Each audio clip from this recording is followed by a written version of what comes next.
গল্প যদি বলতে হয় তাহলে আমার পিছন থেকেই যেতে হবে, আমার বাবা মার কাছ থেকে আসতে হবে। ছোটবেলা থেকে আসেন? হ্যাঁ। আমি খুব মধ্য ফ্যামিলির একটা গরিব ঘরের মেয়ে। জি। আমার বাবা মাও খুব অসহায়। আমার বাবা খুব ছোটখাটো একটা চাকরি করে, একটা হোটেলে কাজ করে। আমরা ভাই বোন 5 জন। ছোটবেলা থেকে আমরা অভাব জিনিসটাকে ভোগ করে আসছি। জি। একদম মা বাবার ঘরে যখন থেকে মানে একটু ধরে বুঝ হয়েছে তখন থেকে আমরা কষ্ট কি জিনিসটা পাই আসছি। আর আমাদের একটা কষ্ট ছিল সবচেয়ে বেশি বড়, যেটা আমার বাবা মানে হঠাৎ করে সবসময় নিখোঁজ হয়ে যেত ছোটবেলা থেকেই। আমরা যতটুকু মনে পড়ে, আমার ছোট ভাইটা যখন একদম কোলে, খুব ছোট কোলে, কয়েক মাস হয়েছে, তখন এর কথাটা আমার মোটামুটি ভালোই মনে আছে। এর আগে থেকে নাকি আম্মুর সাথে আব্বু এরকম করতো। আম্মুর যখন বিয়ের 7 দিন বিয়ের বয়স, তখন থেকে আব্বু এরকম নিখোঁজ হয়ে যেত। এটা নাকি আব্বুর একটা রোগ ধরতে গেলে ছিল, একটা অভ্যাস। মানে হঠাৎ হঠাৎ করে নিখোঁজ হয়ে যেত? নিখোঁজ হয়ে যেত আচ্ছা। ছোট থাকতে। আম্মুর বিয়ে 7 দিন থেকে, কারণ তখন যে আম্মু চলে যাবে, কারণ আম্মুর তো ঘরে সৎ মা ছিল, তার বাবা মানে বাবা যা মা বলতো তাই করতো। তো এই কারণে আম্মু আর কখনো আলাদা হওয়ার চিন্তা ভাবনা করেনি, যে তার তো কোনো মা নেই, সে কার কাছে যাবে। তো আমার মা বাধ্য হয়ে সেখানেই সংসার করছে আমার বাবার সাথে। তো এইভাবে করতে হতে আমরা 5 ভাই বোন হয়েছি। তো আমার যতটুকু মনে পড়ে, আমার ছোট ভাইটা যখন কোলে ছিল তখন আব্বু একদম নিখোঁজ হয়ে গেছে। আব্বুর আর কোনো খোঁজ খবর ছিল না। 3 বছর আমরা আব্বুকে 3.5 বছর কোনো কাছেই পাইনি। বাবা কি জিনিস বা বাবা কি বেঁচে আছে কিনা সেটাও আমরা জানতাম না। তো আমার ভাইয়া আমার বড় ভাই আমাদের বাবার মতো, তার ঋণ কখনো আমরা শোধ করতে পারবো না, এবং আমার মার ঋণও কখনো শোধ করতে পারবো না। জি। আমার আম্মু সেলাই মেশিনের কাজ করে, বাসায় কাজ করে, মানুষের এটা সেটা সবকিছু করে আমাদের আপনি নিজের চোখে দেখেছেন এগুলা? এই দৃশ্যটা আমার নিজের চোখেই দেখা। আচ্ছা। আমার ছোট ভাইকে যখন কোলে নিয়ে আমার বাবা চলে যায়, একদম ছোট যখন আমার বাবা ছোট চলে ভাই- যায় বলতে? আমার আব্বু আমাদের রেখে রেখে চলে যেত। বাবা ছোট ভাইকে নিয়ে যেত? না না, কোলে, আমার আম্মুর কোলে রেখে আব্বু নিখোঁজ। আচ্ছা, হঠাৎ হঠাৎ নিখোঁজ হতো? আব্বুর এটা আগে থেকেই ইয়া ছিল, কিন্তু আমার নিখোঁজ যখন হলে যখন ফিরতো তখন জিজ্ঞেস করতে না কোথায় গিয়েছিল, সে কি কিছু অবস্থা? বলতো না, আচ্ছা। কিছুই বলতো না। মানে আমি আমার যতটুকু মনে থাকা থেকে বলতেছি, কিন্তু আব্বু জি। তার আগে থেকে চলে যেত। আচ্ছা। তো কোনো কিছু জানতেন না আপনারা যে কোথায় যাচ্ছে বা কি অবস্থা? বলতো না, মানে কিছু বলে সে চুপচাপ থাকতো। আর আমার দাদির কাছে শুনতাম যে আমার মানে এটা নাকি আগের দিনে মানুষ মানে, এখনকার বর্তমানে যুগে এটা আমরা কেউ মানিও না, বিশ্বাসও করি না, জিন পড়ি না কি বলে, কিন্তু এটা ভুল। একটা মানুষ নিজের থেকেই সরে যায়, তার হয়তো অন্য কোনো সমস্যা ছিল। তো আমার আম্মু তখন থেকে আমাদের ছোট করে বানাতো। হঠাৎ করে 3.5 বছর পরে, তখন আমরা যে ভাই বোন ছিলাম, আমার আম্মু আমাকে কোনো বাসায় দিয়ে দিছে কাজ করার জন্য, আমার আরেক বোনকে কোনো বাসায় কাজ করার জন্য, সেও কাজ করতেছে। কারণ এতগুলি মানুষকে আমার মার খাওয়ানোর মতো সামর্থ্য ছিল না। বা মামার বাসাও আমরা অনেক কষ্ট করে কাজ করে ভাত খাইছি। আমার মামা মামিও অনেক দেখছে। আমার মামা কিছুদিন আগে মারা গেছে। তো আমার ওই মামাও আমাদের অনেক করছে, অনেক দেখছে, এতটাই দেখছে যে বলার বাহিরে। তো যখন আমরা একটু বড় হয়েছি, তখন আমরা আম্মুর সাথেই দেখা গেছে, আম্মু যেখানে কাজ করতেছে আম্মুর সাথে কাজ করতেছি। আম্মু রেডিমেড অর্ডারি ব্লাউজ, বাচ্চাদের রিমা, এগুলো সেলাই করতো ঘরে বসে মেশিনে। পরে আমরা আম্মুর সাথে সেই কাজ করছি। এমনও দিন দেখছি আমার আম্মু কাজ করতে করতে সেলাই মেশিনের মধ্যে ঘুমায় গেছে, আম্মুর হাতে সুই ঢুকে এখান থেকে ঢুকে আরেক পাশ দিয়ে বের হয়ে রক্ত ঝরতেছে। এরকমও দেখছি যে আমার মানে মা মা এটা করে সংসার চালাতো? আমার মা এই কাজ করে আমাদের সংসার চালাতো। কয় ভাই বোন ছিলেন আপনারা? 5 ভাই বোন। 5 ভাই 6 বোন? জন ছিল, একজন মারা গেছে। আপনি বড় সবার? না, আমি বোনের মধ্যে মেঝো। মেঝো? আমার বড় ভাই, তারপর আমার আরেকটা বোন, তারপর সেই বোনের পর একটা ভাই ছিল, তারপর আমি, সে ভাইটাই নাই। তো ওই সময়গুলো দেখছি। আর আমার আম্মু অনেক সুন্দরী একটা মেয়ে, এত সুন্দর যে এত গুণের। আমার আম্মু মানুষের নকশি খাতা সেলাই করতো, মানুষের রেডিমেড জামা কাপড় এইসব সেলাই করতো, ফাঁকে ফাঁকে কাজও করতো, মানুষের বাসায় কাজটাও করতো। তো তারপরে ওইভাবে করতে করতে 3 বছর 3.5 বছরের পরে, মানে আমার ভাইয়া আবু চলে যাওয়ার পর আমার ভাইয়ার 8 পরীক্ষা ছিল। ভাইয়া ফাইনাল পরীক্ষা দিতে পারেনি পরীক্ষার ফিসের জন্য। ভাইয়া পরীক্ষা না দিয়ে স্কুল থেকে নাকি ভাইয়ার সাথে খারাপ ব্যবহার করেছে, টাকা দেওয়া হয় না, বেতন দেওয়া হয়নি। তো ভাইয়া না পেরে আম্মুকে কিছু না বলে, তখন টেম্পুর সময় ছিল, টেম্পু চলতো, ভাইয়া টেম্পুর হেল্পারি করতে গেছে। কত বছর বয়স তখন ওর আনুমানিক? আমার বড় ভাইয়ার বয়স তখন কত হবে, 12-13। টেম্পুর হেল্পারি করতে হ্যাঁ, গেছে? আর আমার বয়স তখন ছিল হয়তো বা 5 বছর, স্কুলে 5-6 যান না? বছর। স্কুলে যান নাই? না, ওকে। স্কুল তখনও যাইনি। ওকে, তারপর? তো ভাইয়া টেম্পুর হেল্পারি করতো। তো ভাইয়া যখন টেম্পুর হেল্পারিতে গেছে, তো ওইখানে একটা ভাইয়া ছিল, নাম ছিল বারেক। তো ওই ভাইয়াটা বলতেছে কি, তোমাকে তো দেখে মনে হচ্ছে না তুমি হেল্পারের ছেলে। তো ভাইয়া নাকি কান্না করে তার হাত পা ধরছে যে ভাই আমার যেমনি হোক কাজ দিতে হবে, কাজ না দিলে আমার হবে না, আমার ফ্যামিলি চলে না। তো ওনার ভাইয়ার কান্নাকাটি দেখে মায়া লাগছে, তো উনি আমার ভাইয়াকে হেল্পারিতে নিচ্ছে। এরপরে গিয়ে আমার আব্বুকে আমরা হয়েছে 3.5 বছর পরে আব্বুকে খুঁজে পাই, আব্বু আসে। আচ্ছা, 3.5 বছর পরে? 3.5 বছর পরে আসার পরে তাকে আমরা পাই মিরপুরে। আমার বাবাকে খুঁজে পাওয়া যায় মিরপুরে 1 নম্বরে, আমার ভাইয়া তাকে খুঁজে পায়। তো বাবাকে পাওয়ার পরে যেমনি হোক প্রত্যেকটা মেয়ে যে সংসার ঠিকানোর জন্য, ভাঙার জন্য না। তো আমার আম্মু আমার আব্বু আসার পরে ওই আমার ছোট ভাইটাকে যখন কোলে রেখে গেছে, ওকে আয়সা পাইছে 2 বছরের, 2 বছরের না 2 বছর না 3 বছরের মানে বেশি, কারণ ভাইটাকে কোলে রেখে গেছিল। তখন আমার ভাইটা কথা বলতে পারে, ভালোই হাঁটতে পারে। তো আব্বুকে যখন পাওয়া গেছে, ওই আব্বুর কারণেই আমাদের মিরপুর যাওয়া। আচ্ছা। আব্বু মিরপুর বলতেছে যে আমি এখানে থাকবো না, এলাকা সবাই যেহেতু এটা নিয়ে জানাজানি হয়েছে, তুমি কাজ করছো থাক, যার হয়েছে চল আমরা মিরপুর চলে যাই। তখন আমরা ওই এলাকা থেকে মিরপুর চলে যাই। আচ্ছা। মিরপুর আমরা যাই 2005 সালে। আচ্ছা। 2005 আমরা মিরপুর চলে যাই। যার পরে ওইখানে আমাদের আর কোনো কাজ করতো না, কারণ আব্বু আসলে আমাদের আর কোনো কাজ করতে হতো না। আব্বু যে কাজ করতো, হোটেলে কাজ করতো, তো আমাদের আল্লাহর রহমতে সংসার চলে যেত। ওকে। তো কাজ টাজ করতো 5 বছর, মানে 2005-এ যখন আব্বুকে পাওয়া হয়, 6-এর দিকে আমার বোনের বিয়ে হয়। আচ্ছা। আমার বড় বোনের বিয়ে হয়ে যায়, ওকে। মানে 5-এর শেষের দিক দিয়ে 6-এর আগে আমার বড় বোনের বিয়ে হয়। ওকে। বড় বোনের বিয়ে হওয়ার পরে আমার তখন বয়স 10 বছর পার হয়ে যায়, 10-11 বছর পার হয়ে যায়, মানে 11 বছরের মাঝামাঝি। তো আমরা যে এলাকায় থাকি, ওই এলাকারই যে বাসায় ভাড়া থাকি, সে পাশের বাসায় একটা লোক ছিল। ওনারা আমাকে রাস্তায় খেলতে দেখে পছন্দ করছে, আমার বাবা মার কাছে বিয়ের প্রস্তাবও দিচ্ছে। তো আমার ভাইয়া যে বাসায় গাড়ি চালাতো, ভাইয়া তো গাড়ি চালানো শিখে গেছে, ওই বাসায় গাড়ি চালাতো। ওনার আবার কোনো সন্তান ছিল না নিজের, তা আমার আম্মুকে নিজের মেয়ের মতোই দেখতো। তো ওই এলাকার মোটামুটি সবাই জানতো আমরা তার নাতি। আমরা ওনাদের বাসায় ভাড়া ছিলাম। তো যখন আমার জন্য বিয়ের প্রস্তাবটা যায়, তখন ওই নানু বলতেছিল যে তুমি কি ভাবতেছো এটা মাতবরের নাতি? ও তো মাতবরের নাতি না, ও কিন্তু ভাড়াটিয়া এখানে। আচ্ছা। ও কিন্তু মানে দেখতে শুনতে ভালো, সুন্দর, ওরা সব ভাই বোনই সুন্দর, কিন্তু ও কিন্তু কোনো বড় লোকের মেয়ে না, গরিবের মেয়ে। আচ্ছা। তারপর? তো আমার ওইখান থেকে ওনারা বলতেছে যে না, আমরা তো বাজারে গেছি, বাজার ভাঙাচোরা হলে আমাদের সমস্যা নেই, আমাদের সদাই দরকার। আমাদের বাজার কেমন হলো সেটা আমরা জানি না, আমাদের সদাইটা আগে মেন দরকার। তো আমার আব্বু আম্মুকে এসে অনেক রিকোয়েস্ট করে, প্রস্তাব দেয়। দেখেন আমরা কিছু চাই না, শুধু মেয়েটাই। তখন রোজার মাস ছিল। তো আমার আম্মু বললো যে আমার মেয়ে তো ছোট, আমার মেয়ে তো এখন সাবালক হয় নাই। আমার আব্বুকেও বললো যে দেখেন আমরা খুব গরিব, আর যখন আমার যার সাথে কাবিনটা হয়েছে, আমাদের ঘরে ভাইয়া বসার মতো একটা ভালো একটা মুড়াও ছিল না, আমাদের কোনো কিছুই নেই, ঢালা বিছানা মোট কথা আমাদের। এটা কি ঢাকার কথা বলছেন আপনি নাকি? হ্যাঁ, ঢাকাতে ছিলেন তখন আমরা আপনারা? মিরপুরি, আমরা তখন? কখনো গ্রামে যাইনি। ওকে। আমরা ঢাকাতেই বড় হয়েছি, জন্ম ঢাকাতে। তারপর? তো যখন বলে, তো ওনারা বলে আমাদের কিচ্ছু লাগবে না, যে 5 জন আসবে আমরা সেই 5 জনকে খাওয়া নিয়ে যাবো, এমন কথা ওনারা বলে। শুধু ওনাদের একটাই চাহিদা, মেয়ে সুন্দর, মেয়ে দেখতে শুনতে ভালো, আমাদের এটাই দরকার। আচ্ছা, আপনার এই বিয়ের যখন আসলো তখন বয়স কত আপনার? আমার তখন বয়স 11 বছর। মাত্র 11 বছর? 11 বছরে মানে মানে শেষ দিকে, মানে পুরো শেষ হয়নি। মানে ওরা যারা আসছে ওরা শুধু আপনার এই চেহারা দেখে এসছে যে? আমার চেহারা দেখে।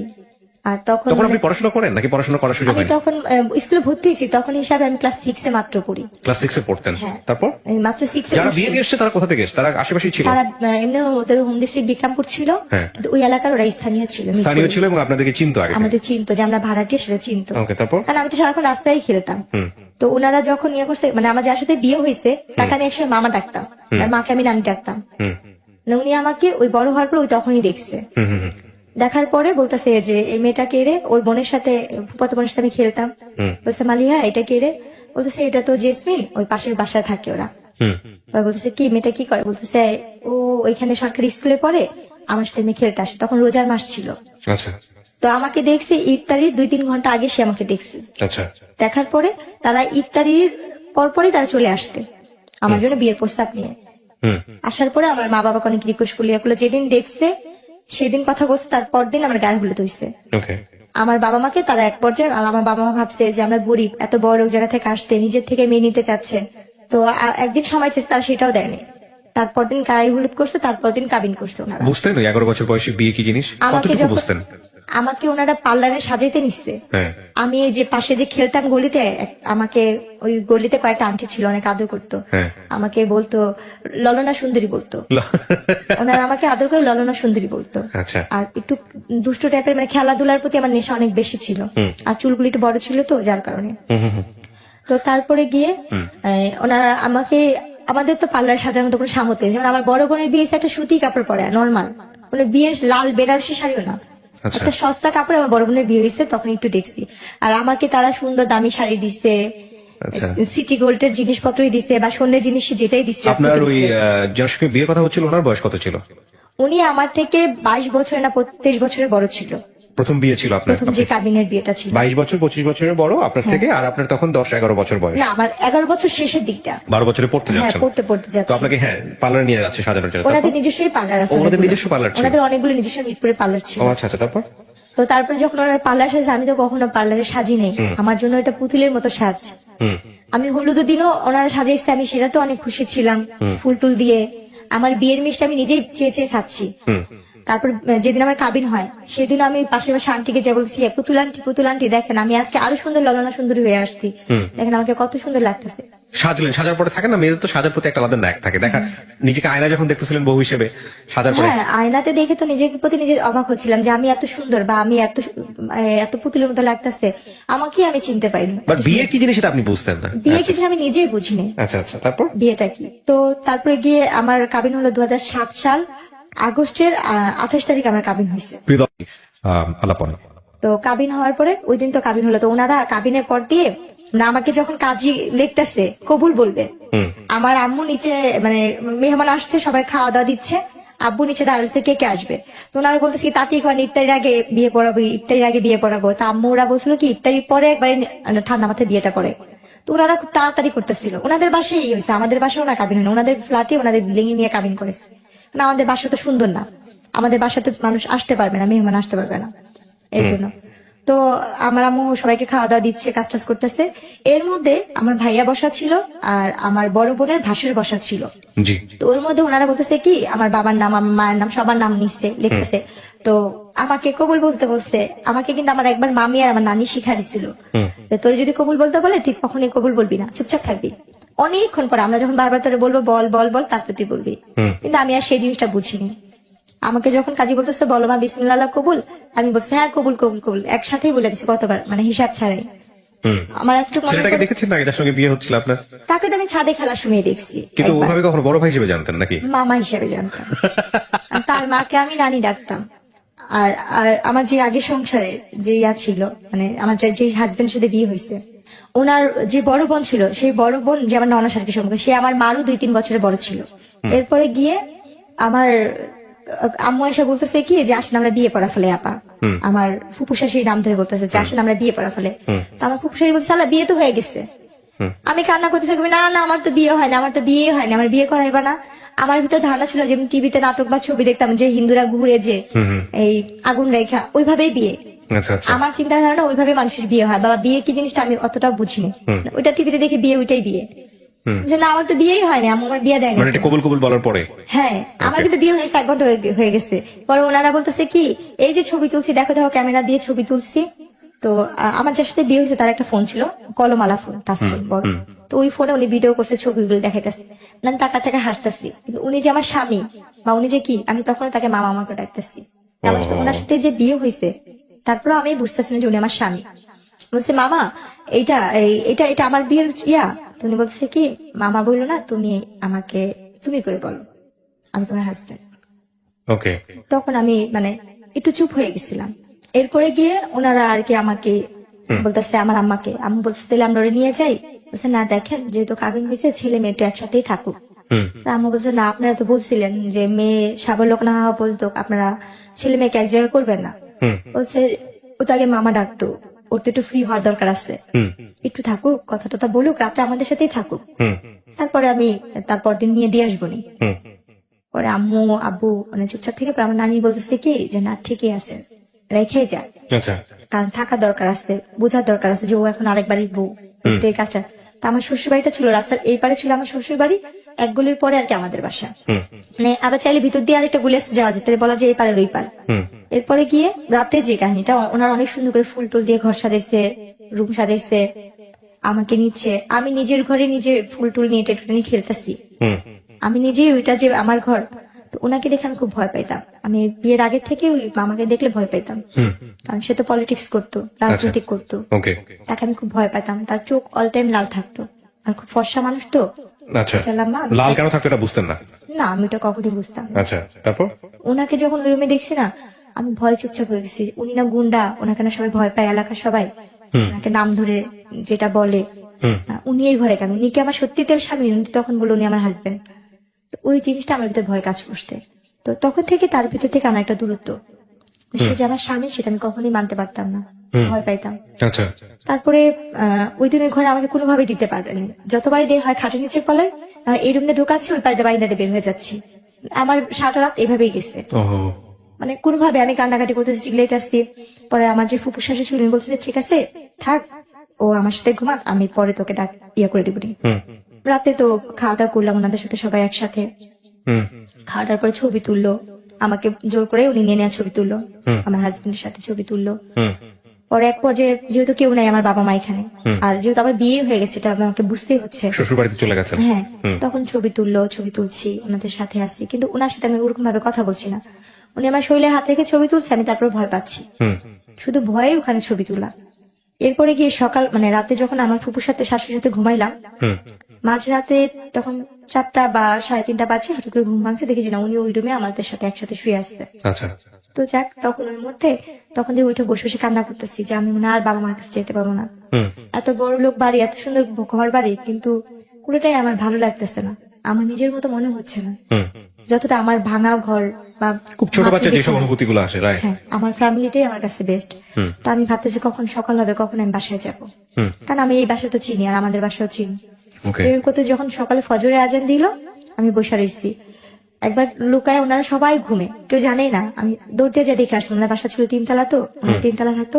দৌড়া যে দেখছি কেচিকেট খুলছে কিনা, দেখছি না, কেচিকেট খুলে নেই অত ভোরে। আবার দৌড়া চলে আসছে, এসে খাটের নিচে লুকায় আসছি, হুম বসে আসছি। এরপরে যখন সকালবেলা 6টা বাজে, আমি তখন ওই মুহূর্তে বাসা থেকে চলে আমাদের বাসায় চলে যাই। হুম গেট টেট খুলে আমি আমাদের বাসায় চলে গেছি। আমি আমাদের বাসায় যা ঘুমাই, আম্মু বলতেছে তুমি এত সকালে, আমি ওনারা আমার পাঠা দিচ্ছে, ওনারা বলছে তুমি বাসা যাওয়া। আচ্ছা। আমি জন্য বাসায় এসে পড়ছি। তা ওকে। আম্মু ভাবছে যে ওইজন সত্যি বলছে, তো আমি বাসায় যে ঘুমায় রয়েছি। এদিক দিয়ে ওনারা খুঁজতে আসছে বাসায়, আর আমাদের তো ফোন নাই যে আমাদের বাসায় ফোন দিবে, মোবাইল টোবাইল কিছুই নেই যে ফোন দিবে। হুম তো ওনারা খুঁজতেছে, অনেকক্ষণ পর ওনাদের বাসায় কাজের মেয়েকে পাঠাইছে। জি। পাঠায় যায় বলতে জেসমিন কি বাসায় গেছে, বলে হ্যাঁ ও তো কোন সকালে এসে ঘুমা রয়েছে, আপনার Okay. ওরা নাকি পাঠা দিচ্ছে ওর ফুপু শাশুড়ি। ওকে। বলছে, দেখছেন হ্যাঁ সবাই ম্যাডামরা খুঁজতেছে, ওরে কেউ পাইতেছে না। ওরা আম্মু আমার বকা দিল, 2টা থাপ্পড় দিল, যে তুমি এখন বড় হয়েছো, তোমার বিয়ে হয়েছে, তুমি তো যখন তখন জেলে আসতে পারবে না, আসলে কে তোমাকে নিয়ে ওনারা সংসার করবে, তুমি তো মেয়ে মানুষ, তোমার কপাল দোষে এখানে বিয়ে হয়েছে, ভালো জায়গায় বিয়ে হয়েছে। হুম হুম আম্মু বোঝালো, আম্মুর মতো করে আম্মু বুঝছিল যে এখন ওইটাই তোমার আসল বাড়ি, ওখানে সুখ হোক দুঃখ হোক তোমার এখানে ভাগ্য করে থাকতে হবে, হুম। আর তোমার কপাল ভালো যে তুমি এমন ফ্যামিলির একটা বউ হইছো। এগুলো যেটা বোঝায় আর কি অভিভাবকরা। হ্যাঁ। বেশি দিন তো না, তুমি কয়দিন থাকো, তোমাকে পরে উঠা দেওয়া যখন হবে তখন হুম এই কয়দিন ওইখানে যা থাকো। পরে আবার আম্মু নিয়ে দিয়ে আসতে, ওনারা সেদিন ওনাদের বাসায় অনেক মানে পার্টির আয়োজন করতে, লোকজন আসতে, বউ দেখছে, হুম সবাই বলতেছে না বউ অনেক সুন্দর হয়েছে, সবাই নাম ধরে ধরে বলতেছে ওর বউটা অনেক সুন্দর ভালো হয়েছে, কিন্তু অনেক ছোট বয়স, ছোট। বলছে হ্যাঁ ঠিক হয়ে 6 যাবে। পড়তেন তখন আপনি? হ্যাঁ। এরপরে যেটা হয়েছে, আমাকে আমার বাবার বাসা দিয়ে গেছে। 3-4 মাস পরে ওনারা ঘুরতে যাবে, ওনার সাথে ঘুরতে যাওয়া অবস্থায় যখন ঘুরতে গেছি, আমার অলরেডি তখন বাচ্চা কনসেপ্ট করছে, আচ্ছা। যেটা আমি বুঝতে পারিনি যে আমার গর্ভে বাচ্চা। হুম তো আমার যখন বিয়েটা হয়েছে, আমার ফুপু শাশুড়ি, আমার চাচা শ্বশুর এরা জানতো, হুম কিন্তু এরা আবার কি করছে, আমরা গরিব বলে ছেলের মা বাবা মানে বাবা তো নেই, মা মানবে না বিধায় আমার বড় ভাসুর, আমার ফুপু শাশুড়ি, আমার চাচা শাশুড়ি, আমার শাশুড়িকে জানায় না বিয়ের কথাটা। আমার শাশুড়ি নাকি জানতো না আমার বিয়ের কথাটা, আচ্ছা। কারণ সে তো গরিবের মেয়ে নিবে না। ও কিন্তু আমার যে বড় ভাসুর সে খুব ভালো ছিল। ওকে। এবং সে সেটা মানতো না বলেই সে ইনফর্ম ছিল। হ্যাঁ, কিন্তু আমরা জানতাম না যে আমার শাশুড়ি না, আমার মার সামনে অন্য একজনকে ফেস করেছে, এটা শাশুড়ি, ও ছেলের মা। ভয়ঙ্করতম কাজ। তো তখন আর কি, যখন আমার বাবু পেটে আসছে, আমার বাচ্চা নাকি হুম 2-3 মাস মানে বাচ্চা পেটে, আমি তো বুঝি না, একটা মেয়ে অসুস্থ হলে যে জিনিস সেটাও তো আমি বুঝতাম না। হুম হুম তা আমি খুব বমি করতাম, মাথা ঘুরে কিছু খাইতে পারতাম না, মানে আমার কাছে খুব খারাপ লাগতো। হুম তা আম্মু ওই জিনিসটা নিয়ে খালি বলতো কি হঠাৎ করে এমন করতেছে কেন, আর শুকায় যাচ্ছি, কালো হয়ে যাচ্ছি। হুম তখন আমার আম্মু, আমার বড় বোন বলতেছে কি মা আম্মু ওর কি বাচ্চা টাচ্চা পেটে আসলো নাকি, তা আম্মু বলতেছে ওর বাচ্চা পেটে আসলো তো বুঝতাম, বা আম্মু আমাকে জিজ্ঞেস তোমার কি এরকম কখন হয়েছে, আমি কি জানি, আমি জানি না, আমি সেটা বুঝতে পারিনি। হুম এরপরে গিয়ে আমার মা আমাকে একটা ডাক্তার দেখাতে নিয়ে গেল, ডাক্তার দেখানোর পরে ওখানে প্রস্তাব পরীক্ষা দিল, কয়েকটা পরীক্ষা দিল, এই রিপোর্ট গুলো আনতে গেল আমার হাজবেন্ড, হুম উনি আমাকে নিয়ে গেল সাথে করে। রিপোর্ট গুলো আনতে যাওয়ার পরে বলতেছে ওনার তো বাচ্চা পেটে, উনি তো ওনার 3 মাস শেষ পর্যায়ে, বাচ্চা 4 মাসে পড়বে।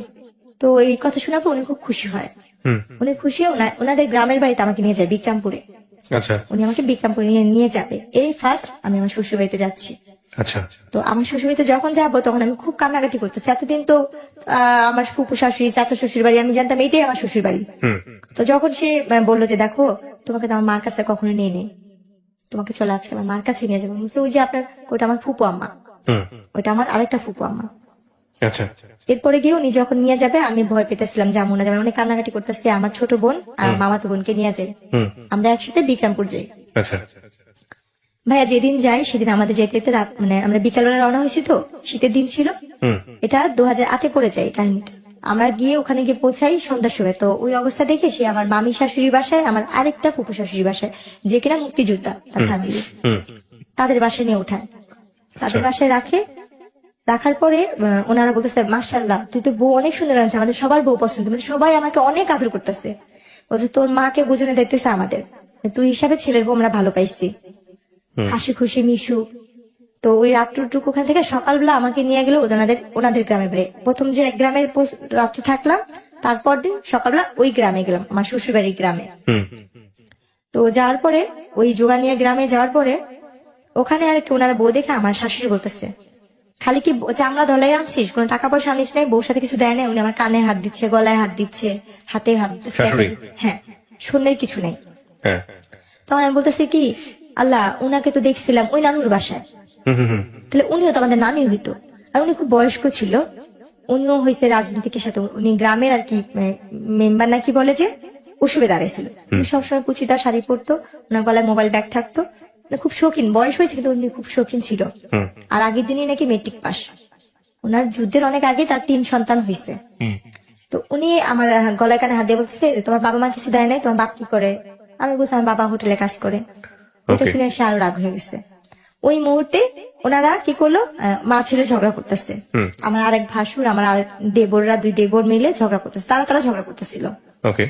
তারা ঝগড়া করতে করতে আমার যে বড় জাল যে ভাসুরের বউ যে ছিল, আমার সেই বড় ভাসুরের বউ আর আমার আরেক ভাসুরের বউ তারা মিলে রান্না বান্না করতেছে, বউকে যেটা খাওয়ানোর মিষ্টি টিষ্টি সব বানাচ্ছে।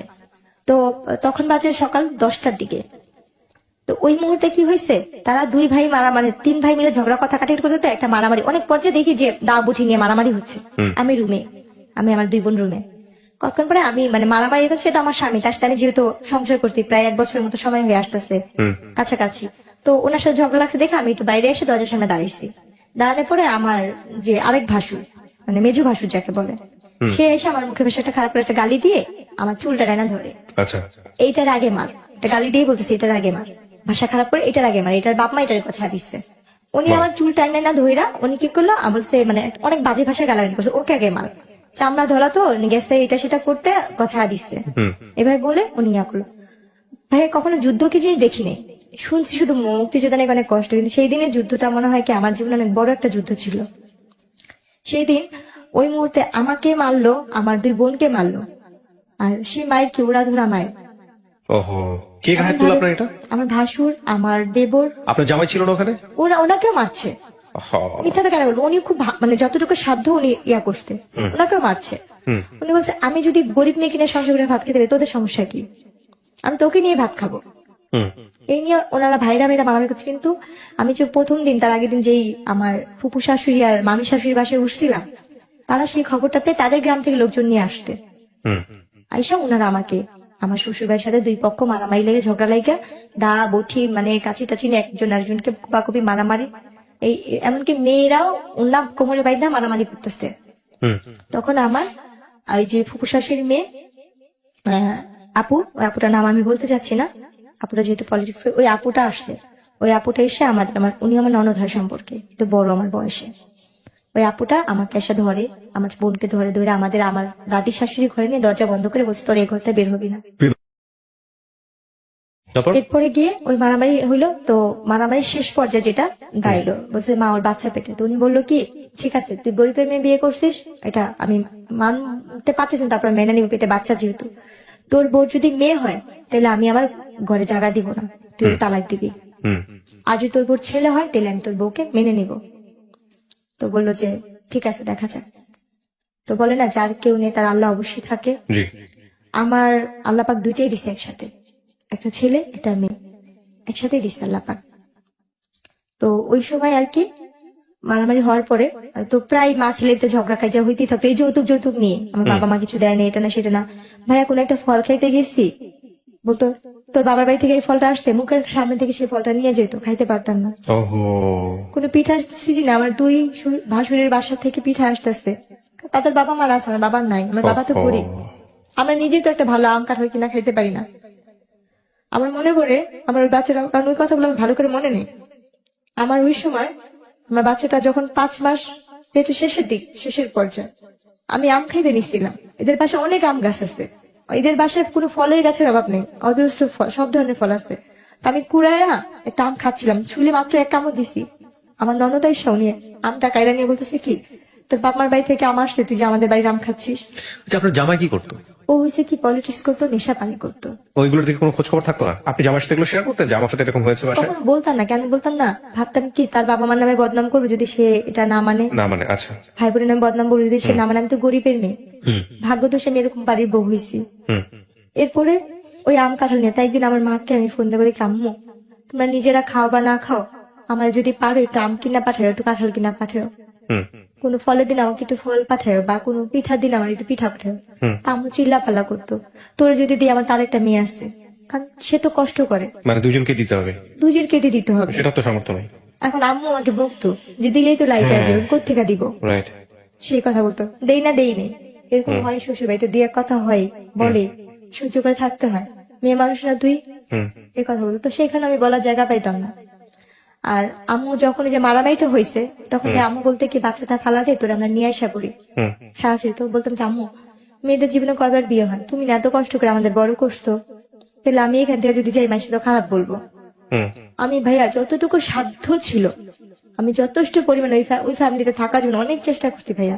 হুম তারপরে গিয়ে ওই ফলের ইয়া যাওয়ার পর ওরা তো আলু দিনে আলু লাগাইতো অনেক, তো আলু লাগানোর জন্য যে মানে কাজ করার লোক আসতো, গ্রাম দেশে বদলি বলে, হুম। অনেকগুলো করে ভাত রান্না করতে হতো। আমি তো কখনো লাড়কিতে রান্না করিনি, জি।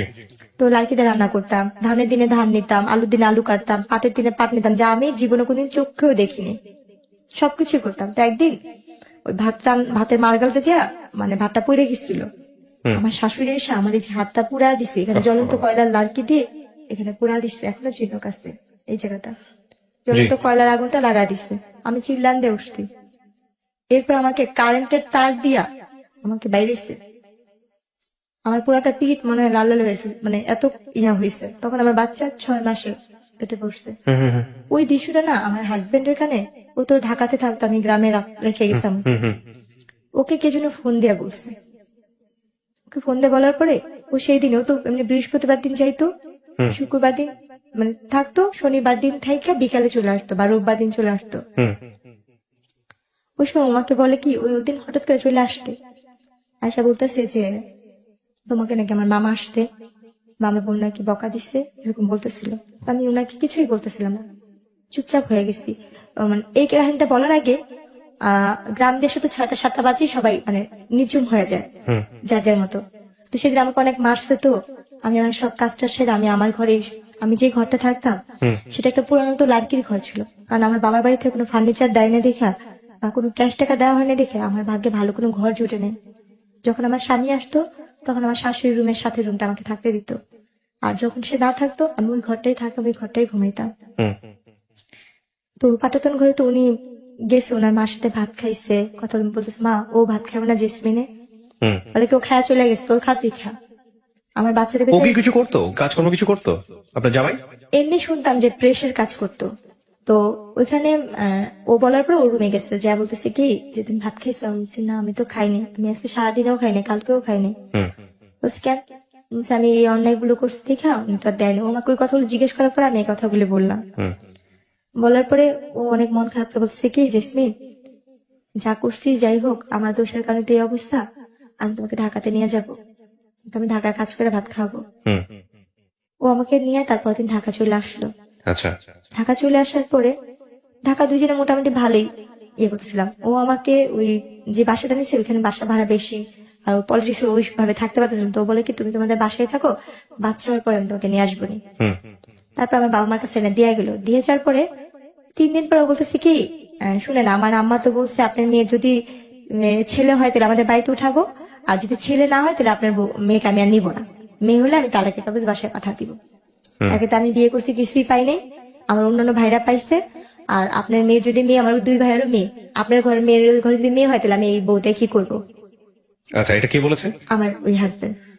এরপর শেয়ার করে খোঁজ খবর না পরে একদিন আমার মা আর আমার খালা মিলে আমার শাশুড়িকে ফোন দিচ্ছে যে আপনাকে যে সিনকে নেবেন না, ওর তো 7 মাস শেষের দিকে, বা আপনার কি দেখতে বলছে, আমার ছেলে যা বলার বলেই দিচ্ছে। ওর আমার খালা বললো কি তাহলে আমার একটা আপনি কথা কি জানেন, মানে আপনার ফ্যামিলির লোকজন কি জানে যে ছেলে মেয়ে হওয়ার ব্যাপারটা আসলে শুধুমাত্র সাইন্টিফিক্যালি এটা নির্ভর করে হচ্ছে একটা ছেলের উপরে? আমার পুরো ফ্যামিলি তো মানে লেখাপড়া জানে না। এটা জানে না? আপনি জানতেন এটা? আমি যে বললাম আপনাকে, আপনি এটা জানতেন? আমি নিজেও জানতাম না। আজকে ফার্স্ট জানলেন? হ্যাঁ, আমি আজকে মানে একটা জানছি। একটা একটা সন্তান ছেলে হবে নাকি মেয়ে হবে এই ক্ষমতাটা আল্লাহ শরীরবৃত্তীয় ভাবে একটা ছেলের মধ্যে রেখেছেন, এবং এটাতে একটা মেয়ের কোনো হাত নাই। হ্যাঁ, এবং এটা ক্রোমোজোমের ব্যাপার স্যাপার থাকে, আমি বৈজ্ঞানিক ভাবে আপনাকে ব্যাখ্যা করবো না, কিন্তু এখানে মেয়ের কোনো হাত নাই। এটা আপনাকে এই কারণেই বলতেছি যে বাংলাদেশের অনেক অনেক মেয়ের ভাগ্য এই জিনিসটার উপর নির্ধারিত হয়, এবং মনে করা হয় যে ছেলে হবে না মেয়ে হবে এটা তারই দোষ। যদিও সমাজ অনেকখানি পরিবর্তন হয়েছে, এখন আর আমি জানি না এত পিছিয়ে আছে কিনা মানুষ, কিন্তু এটা কি আপনি জানতেন? আজ পর্যন্ত আপনি জানতেন না? জানি না। আচ্ছা, তারপরে কি হলো? এরপরে গিয়ে সে আর আমাকে নিতে আসতো, তখন আমি শুধু কান্না করতাম আর ভাবতাম যে আল্লাহ কেন এরকম করলো, বা আমার বাবা মা এত টাকা পয়সা কোথায় পাবে। ডাক্তার বলছে যে মেয়ের বয়স কম, সিজার করতে হবে, বাচ্চা একসাথে 2 বাচ্চা একসাথে পেটে, সিজার করতে হবে, এরকম ভাবে মানে ইয়া করতেছে। আচ্ছা, তখন আর কি আমার বাবা মা কি করবে, তারাও খুব টেনশন করতো, তার মধ্যে আল্লাহ ভরসা। আমি শুধু ভাই কান্না করতাম, কারণ কান্না করেছে, আমার আর কিছু করার নেই। কিন্তু আমি তাকে কখনো মানে আমার হাজবেন্ডকে লাগবে বা তাকে আমার দরকার ওরকম ভাবে তখন আমি ট্রাই করি, মানে স্বামীকে জিনিসটা আমার ভিতরে তখনও কোনো কিছু কাজ করেনি। আচ্ছা, আমার ভিতরে ওই জিনিসটা মাথায় দেখে সে যদি নাও আসতো, আমার কোনো কিছু যায় আসে না, তার ভিতরে আমার কোনো মায়া বা ভালোবাসা কোনো কিছুই সৃষ্টি হয়নি। এরপর হয়েছে গিয়া আমার বাচ্চাটা মানে মারামারিতে হইলো, আমার যখন বাচ্চা হবে, আমার অলরেডি বাচ্চা হওয়ার সময় হয়েছে 2010-এর দিকে আমার বাচ্চা হলো, এবং নর্মালি ডেলিভারি হলো বাচ্চাগুলো মানে 10-এর। বাচ্চাগুলো মানে টুইন ছিল? হ্যাঁ, ও আচ্ছা। মার্চের 26 তারিখে হয়েছে। দুটোই মেয়ে? না, ছেলে। ছেলে। এক ছেলে এক মেয়ে, মাশাআল্লাহ। হ্যাঁ, তারপর? এবং নর্মালি ডেলিভারি হয়েছে আল্লাহর রহমতে। তখন ওই কথা শুনে ওনারা আসতে, ও আমার হাজবেন্ড আসতে, আমার হাজবেন্ডের বড় ভাইটি সবাই আসতে, দেখলো খুব খুশি বাচ্চাদের নিয়ে গেল, কিন্তু মেয়েটাকে ওরকম বেশি একটা আদর করে নাই। আচ্ছা, ছেলেটাকে নিয়ে সবাই খুশি ছিল। আচ্ছা, আচ্ছা। এরপরে গিয়ে ওনারা আর কি ভালোই দিন কাটতেছিল মোটামুটি আল্লাহর রহমতে।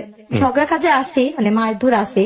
উনি তো নেশা করতো, নেশা করে আসতো, প্রায় বলতো যে তোকে বিয়ে করে কিছু পাইনি মাতাল অবস্থায়, তোরে বিয়ে করে যৌতুক পাইলাম না, তো তোকে দিয়ে আমি ইয়া করবো, এখন তো আমার বাচ্চা হয়েছে, আমার ছেলে হয়েছে, আমার তার তোকে আর দরকার নেই, আমার মেয়ের অভাব নেই, এরকম বলতো। এমনকি উনি ঘরে অনেক মেয়েদের নিয়ে আসা, যেরকম স্বামী স্ত্রী থাকে ওরকম সে থাকতো। আচ্ছা, আপনার সামনে? হ্যাঁ, এইভাবে সে ব্যাপারগুলো করতো। তো সত্যি কথা বলতে কি, আমার না ওই মানুষটার প্রতি কখনোই ভালোবাসা কি জিনিস আসেনি, কারণ আপনি বুঝিনি তো নাই, বোঝার বয়স ছিল না বিষয়টা। বোঝার বয়স নেই। আর কেন জানি তাকে তো আমি ভয়ই পাই, তাকে তো কোনো ভালোবাসার মানুষ হিসেবে দেখিনি বা স্বামী হিসেবে দেখিনি। 2টা বাচ্চা হয়েছে, তাও মনে হয় হাতে গোনা কয়েকদিন স্বামীকে পাইছি। আমার ওনার প্রতি কোনো মায়া নেই, তো ওনার প্রতি আমার ভয়টাই বেশি কাজ করতো সবসময়। আল্লাহ কখন যেন এসে আমাকে মারবে, কখন যেন উনি মাতাল হয়ে আমাকে মারবে, এই চিন্তাগুলো ছিল। আর ওনার সাথে যেটা, উনি হয়তো মানসিক ভাবে সাইকো টাইপেরই ছিল, যেটা মানুষ বলে। আমি আমার হাজবেন্ডের সাথে কোথাও যাচ্ছি, কেউ যদি বলতে চাই তোর বউটা তো অনেক সুন্দর, উনি তাকে কিছু না বলে সে আমাকে ওরা ধরা মারতো। আর মার কি, যে মারগুলো সহ্য করার মতো না, যে মারগুলো আমার আজও ঘুমাইলে চোখ বন্ধ করলে আমি চোখের সামনে ঝাপসা ঝাপসা ভাসে। হাতটা কেভাবে পিছিয়ে মারতো, মুখে কাপড় দিয়ে তার পাতালুতে মারতো, যেটা আমি বাইরে কেউ কিছু বলছে উনি আমাকে সে মারতো। কিন্তু যখন আমার বাবু হলো, বয়স আস্তে আস্তে বাড়তে থাকলো, 6-7 মাস বয়স হইতে থাকলো বাচ্চাগুলোর, তখন থেকে তার অত্যাচার আরো বেশি বেড়ে যেতেছিল, প্রতিনিয়ত তার অত্যাচার বাড়তেছিল। কারণ তার ছেলের প্রতি তার ভালোবাসা ছিল বেশি, মেয়ের প্রতি না। এবার প্রায় এমন করতো, তার প্রায় মা বাবার কাছে, আমি বেশিরভাগই বাবা মার বাড়িতে দিন কাটেছি। বড় লোক দেখা বিয়ে দিছে, কিন্তু বাবা মার বাড়িতে আমি বই আসছি। বড় লোক শুধু নামেই ছিল, কাজে না। ওই আস্তে আস্তে ওই ব্যবসার কাজটা আমার দিকে আস্তে আস্তে পড়তেছিল, কারণ আমার ছোট থাকতে তখন আমি অনেক হ্যাংলা পাতলা চিকনা টাইপের ছিলাম। বাবু হওয়ার পর আস্তে আস্তে আমার গ্রোথ ভালো হচ্ছে, আমি দেখতে আরো বেশি হচ্ছি। এখন তো আমি কিছুই নেই, তখন দেখতে আমি আসলেই অনেক সুন্দর হচ্ছিলাম। তো যখন কাজ কাম করতাম, রান্না বান্না করতাম, বাসায় বিভিন্ন টাইপের লোকজন আসতো, তার দলের লোক আসতো, তার দলের লোকের বাইরের লোক আসতো, তার কুকুর গেস্ট আসতো। আস্তে আস্তে এক একজন আমার কথা বলতো ওদের কাছে, তো তখন ও ওই জিনিসগুলো আমাকে আমার মাথায় ঢুকে, তো জাস্ট তুমি এটা করো এটা করো। আমি বললাম না, আমি কেন যাবো, কেন করবো ওই জিনিসগুলো না। আমি বললাম কি, আপনি যদি আমাকে এই কথাগুলি বলেন আমি মানুষের কাছে বইলা দিব। তখন সে আমাকে আবার ওইভাবে হাত পা বাইধা পা তালুতে মারতো। আর ওই মারার অবস্থা ভাই মনে হতো কি কেউ যদি একবার আমার হাতটা খুলে দিত আমি নিজে তারই খুন করতাম। মানে এত রাগ উঠে যেত?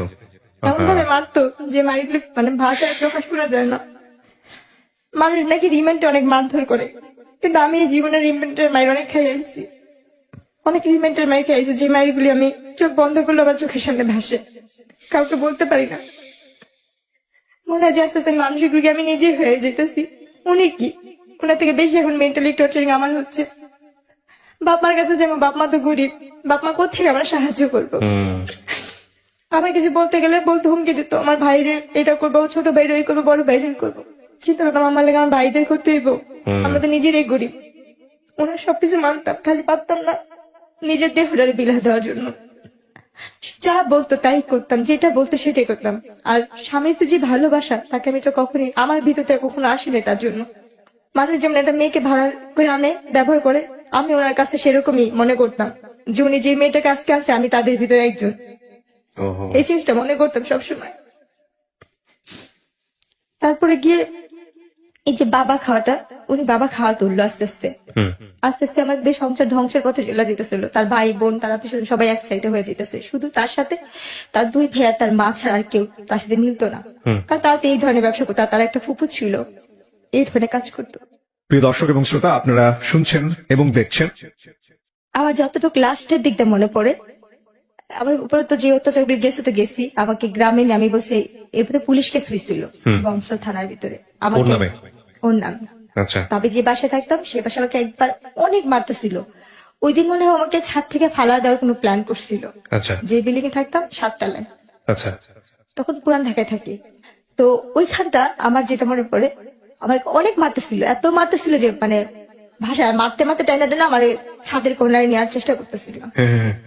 আমি কোনোভাবে যাবো না, আমি দরজার সিট ইয়াটা ধরে রাখছি। আমি বলছি আপনি আমাকে একটা বারের জন্য মাফ করেন, আপনি যা বলবেন আমি তাই করবো, আপনি যেইটা বলবেন আমি সব ধরনের কিছু করবো। আমি কাজের মেয়ে হয়ে থাকবো শুধু আমার বাচ্চাগুলোর জন্য, শুধু আমার সন্তানগুলোর জন্য আমি এই লোকটার সাথে থাকতে যেতাম। কারণ আমার নিজের প্রতি, নিজের দেহের প্রতি কোনো লোভ ছিল না, এই দুনিয়ার কোনো কিছুর প্রতি আমার লোভ নেই। আমার শুধু একটাই সব ছিল, আমি একটা ঘরের বউ হবো, একটা যৌথ পরিবারের বউ থাকবো, একটা সংসারী মেয়ে থাকবো। আমার একটা ঘর দরকার ছিল, স্বামী যেমনই হোক, আমি সেটা পাইনি। এরপর ওদিন মারার পরে না শুধু ওই বিল্ডিং এর মানুষজন আমাকে ধরে, তারপর আমি না পারি ওদিন কোনার প্রতি আমার ক্ষিপ্ত একটা ঘৃণা চলে আসছিল যে আমি ওনার অত্যাচার সহ্য করবো না, আমি ওনার প্রতি নিজে যে মামলা করবো, কেস করবো। আমি আমার বাচ্চাটাকে দুইটারে কোলে নিয়ে আমি নাইমা চলে আসছি, পলাই চলে আসতে ধরতে গেলে যে আমি বংশাল থানায় যাই। এখন ওনারা আমার মায়ের চিনুক দিয়ে মাথা ফাটা ছিল, শরীরের এখানে সেখানে মায়ের চিনুক দেখা ওনারা সাথে সাথে আমাকে ইয়ে করতে কেস নিয়ে নিচ্ছে। মানে আপনি মামলা করলেন কত সালে? ওইটা 10-এর দিকে, 2010-এর দিকে। তারপর আপনার নেওয়ার পরে নারী নির্যাতন মামলা। হ্যাঁ, তারপর করার পরে ও মা পুলিশ বাসায় আসলো, ওরকে বাসায় পেলো না, ওর ভাই ফোন দিল, ওর মা ফোন দিল, পুলিশ বললো আচ্ছা ঠিক আছে তুমি বাসায় চলে যাও। আমি ওইখানেই বসা, তারা কিন্তু আমার হাজবেন্ডের সাথে কথা বললো, ঠিক আছে এটা পারিবারিক ব্যাপার, তারা ঘরোয়াভাবে ম্যানেজ করে নেবে, আপনারা যান চলে যান। তার চাচা উকিল, অনেক বড় উকিল, তার মামারা হয়েছে অনেক বড় লোক, তার পুকুরা, তারা নিয়ে আমার বাবাকে ডাকা বললো কি আপনার মেয়ের এত বড় সাহস, আমাদের ফ্যামিলি সম্পর্কে সে জানে, সেই অনেক হুমকি টমকি দিয়ে ঠিক আছে ওকে আর ঢাকা রাখবো না, ওকে গ্রামে রাখবো, গ্রামেই থাকবে এই বইলা কোনো কেস জানার কথা আমাকে গ্রামে নিয়ে গেল। গ্রামে নিয়ে যাওয়ার পরে তার তো কোনো খোঁজ খবর নেই, সে আসে না, কিছু করে না। এরপরে একবার 6-7 মাস পর সে বাসায় গেছে, এর মধ্যে সে আমার কোনো খোঁজ খবর নেয় না, যায় না। ওই শাশুড়ি ঢাকায় থাকে, ওই খ্যাত খাবারি করে যেটা জুটে সেটাই খাইতাম। আর আমার কয়েকটা চাচি শাশুড়ি ছিল খুব ভালো বাড়ির মধ্যে, ওনারা আমাকে যতটুকু দেখতো, ওনাদের হাতের কাজ করে দিতাম, রান্না বান্না এটা সেটা উঠান ঝাড়ু দিত, খাবার দিত, কারণ ওইখানে আমার ঘর ভাড়া লাগে না, খাওয়াটাই মেন আমাদের বাচ্চাদের। তো হঠাৎ করে আমি যাওয়ার পর ওনার ফোন আসছে, আমি রিসিভ করছি, একটা মেয়ে ওনাকে জান জান করে ডাকতেছে ওনার নাম ধরে। পরে শুনলাম যে ওনার সাথে ওই মেয়েটার বিয়ে হবে। প্রত্যেকটা মেয়েরই স্বামী যেমনই হোক, স্বামী তো, কারণ উনি অনেক মেয়েদের সাথে সম্পর্ক করে, কিন্তু কোনো মেয়েকে যদি সে বিয়ে করে তাহলে আমি তারা এখানে থাকতে পারবো না। ওই জিনিসটা ভাব করে তখন আমি বলছি আপনি যদি বিয়ে করেন তাহলে ওনারা তো বলছে পরবর্তীকালে আপনি কিছু করলে আপনার বিরুদ্ধে ওনারা ব্যবস্থা নিবে, আমি তাহলে ঢাকা যাব, আমি ঢাকা গিয়েই বলবো। পরে উনি কি বললো, তুই ঢাকা যাবি কোথেকে, তুই এখানে বের হইতে পারলিস না, এই কথা বললো। যাক, ওই দিন আমাকে অনেক মারলো। তারপর দিন আমি গ্রামের চেয়ারম্যান মেম্বারকে ডাকাইছি, ওদের ডাকাইলো, ওদের সমাজ থেকে এমনিতে এক ঘরে করে রাখতো। তারপরে গিয়ে যেটা করলো, গ্রামের চেয়ারম্যান মেম্বারের বিচার করে দেওয়ার 2 দিন পরে 2 দিন আমার সাথে খুব ভালো ব্যবহার করলো, খুব ভালো ব্যবহার করলো। করার পরে 3 দিনের দিন আমার যেটা মনে পড়ে, আমার বাচ্চাদের ভাত খাওয়াচ্ছিলাম, আচ্ছা। আলহামদুলিল্লাহ। পিছন থেকে আমার হাতটা কে ধরছে আমি সেটা জানি না, আমার আজও মনে পড়ে না। সামনে থেকে আমার শাশুড়ি এরকম আমার গালটা চেপা ধরছে 2 হাত দিয়ে, আর আমার স্বামী আমার পাও দুটা ধরে রাখছিল। আমার অতটুকু দৃশ্যই আমার মনে আছে, আর কিছু মনে নেই বা মনে পড়েও না। তারপর এরপর যখন আমি 15 দিন না 20 দিন পরে যখন আমার সেন্স ফিরছে বা আমি একটু সুস্থ হয়েছি, তখন শুনি যে আমি মেডিকেলে, ও মাই গড, হাসপাতালে। আমাকে মাইরা কোন ধরনের ঘুমের ওষুধ খাওয়ায়া আমাকে বস্তায় ভরে বুড়িগঙ্গা নদীর এখানে ফালা দেওয়া হয়েছিল। ও হো, কিন্তু আমার আল্লাহ কেন বাঁচাইছে আমি জানি না। আমার এই জীবনের প্রতি ঘৃণা, নিজের জীবনের প্রতি শুধু ঘৃণে। তখনই আল্লাহ আমার নিয়ে যেত এই দুনিয়া থেকে। যদি তখনই আল্লাহ আমাকে নিয়ে যেত, তাহলে আজকে আমি যেখানটা আসছি বা যেখানে কথা বলতে আসছি, হাজার হাজার মানুষ আমার যেখানে দেখবে আমাকে দেখতো না। কারণ আমার বাবা মা গরিব কিন্তু পর্দা করে, আমার বাবা মা 5 ওয়াক্ত নামাজ পড়ার চেষ্টা করে। এরপরে যখন আমি একটু সুস্থ হইলাম, আপনাকে ওই বস্তায় করে ওখান থেকে বের করছে কে, কি জানছেন? সুইপাররা নাকি, আমি যেটা শুনছি আর কি, হ্যাঁ সুইপাররা রাস্তা ঝাড়ু দেয় না, হ্যাঁ, ওনারা আমাকে দেখতেছে, আমার এই মাথাটুকু একটু পেরহা নাকি ছিল, আমার সর্বমুখ নীল হয়ে গেছিল। আচ্ছা, পিত্ত নাকি যেরকম নীল থাকে আমার আম্মুর কাছে শুনছি, হ্যাঁ ওরকম নীল টাইপের। আমি নাকি একটু একটু করে মুখটা আমার এই খাটাখানি নড়তেছে পানির জন্য, হুম পানির জন্য নাকি গলাটা কাঁপতেছিল। হুম, তখন নাকি ওইখানে কারণ নাকি করতে পানি টানি দিচ্ছে, মেডিকেলে নিচ্ছে। আমার যে ভাবির ভাই হয়েছে, তখন ছিল একজন কনস্টেবল। না কিন্তু আপনাকে মেডিকেলে নেওয়ার পরে আপনাকে চিনবে কিভাবে মানুষ? চিনবে বলতে ওই যে আপনি পরিচয় বলে দিয়েছেন যে আমার না, বাড়ি না, তাহলে? আমি পরিচয় বলিনি। তাহলে যেইখানে আমার ফালানো হয়েছিল হ্যাঁ। ওই থানার কনস্টেবলের কাজ করতো আমার ভাবির বড় ভাই, আপন বড় ভাই। উনি দেখে চিনেছে আপনাকে? উনি দেখা, উনি বলতেছে কি, আমার ভাবির নাম ধরে বলতেছে কি, হ্যাঁ। তো ননদ কইরে জেসমিন কত গ্রামের বাড়িতে কত নাই। আচ্ছা ওরা বলতেছে কি, তোরা একবার মেডিকেলে আসতে পারবি, সেম দেখতে ওর মতনই একটা মেয়ে। আচ্ছা আচ্ছা, আর এই কথা শোনার পর না, তার 3-4 দিন আগে থেকে মার মন তো, আমার মা নাকি খালি বলতে করে ওর সাথে একটু কথা বলতে পারতাম, ওর সাথে একটু কথা বলতে পারতাম, একটু দেখতে পারতাম। হুম, তো যখন ভাবির কাছে এই কথা শুনছিলাম, তখন নাকি আমার আম্মু খালি এটা আমার মেয়ে, এটা আমার মেয়ে, চলো যাই চলো যাই। হুম, তখন আমার ভাইয়া, আমার আম্মু, আমার খালাতো বোন সবাই মিলে গেছে মেডিকেলে। ওকে, তারপর? যাওয়ার পরে ওনারা আর কি ওখানে আমাকে দেখলো, দেখে তো আমার আম্মু ধরে নাকি কান্নাকাটি করতেছে। আমি নাকি যাকে দেখতাম তাকে দেখে ভয় পাইতাম, হুম, যাকে দেখতাম তাকে দেখে আমি ভয় পাইতাম। আমি নাকি কারোর সামনে যেতে পারতেছিলাম না, যাকে দেখতাম তাকে দেখে বলতাম ও মারতে ও মারতে। তারপরে ওই সাংবাদিকরাও নাকি গেছিল, ওইখান থেকে আমাকে ঢাকা মেডিকেলের মানবাধিকারের শাখায় পাঠিয়ে দিচ্ছিল নাকি ওসিতে।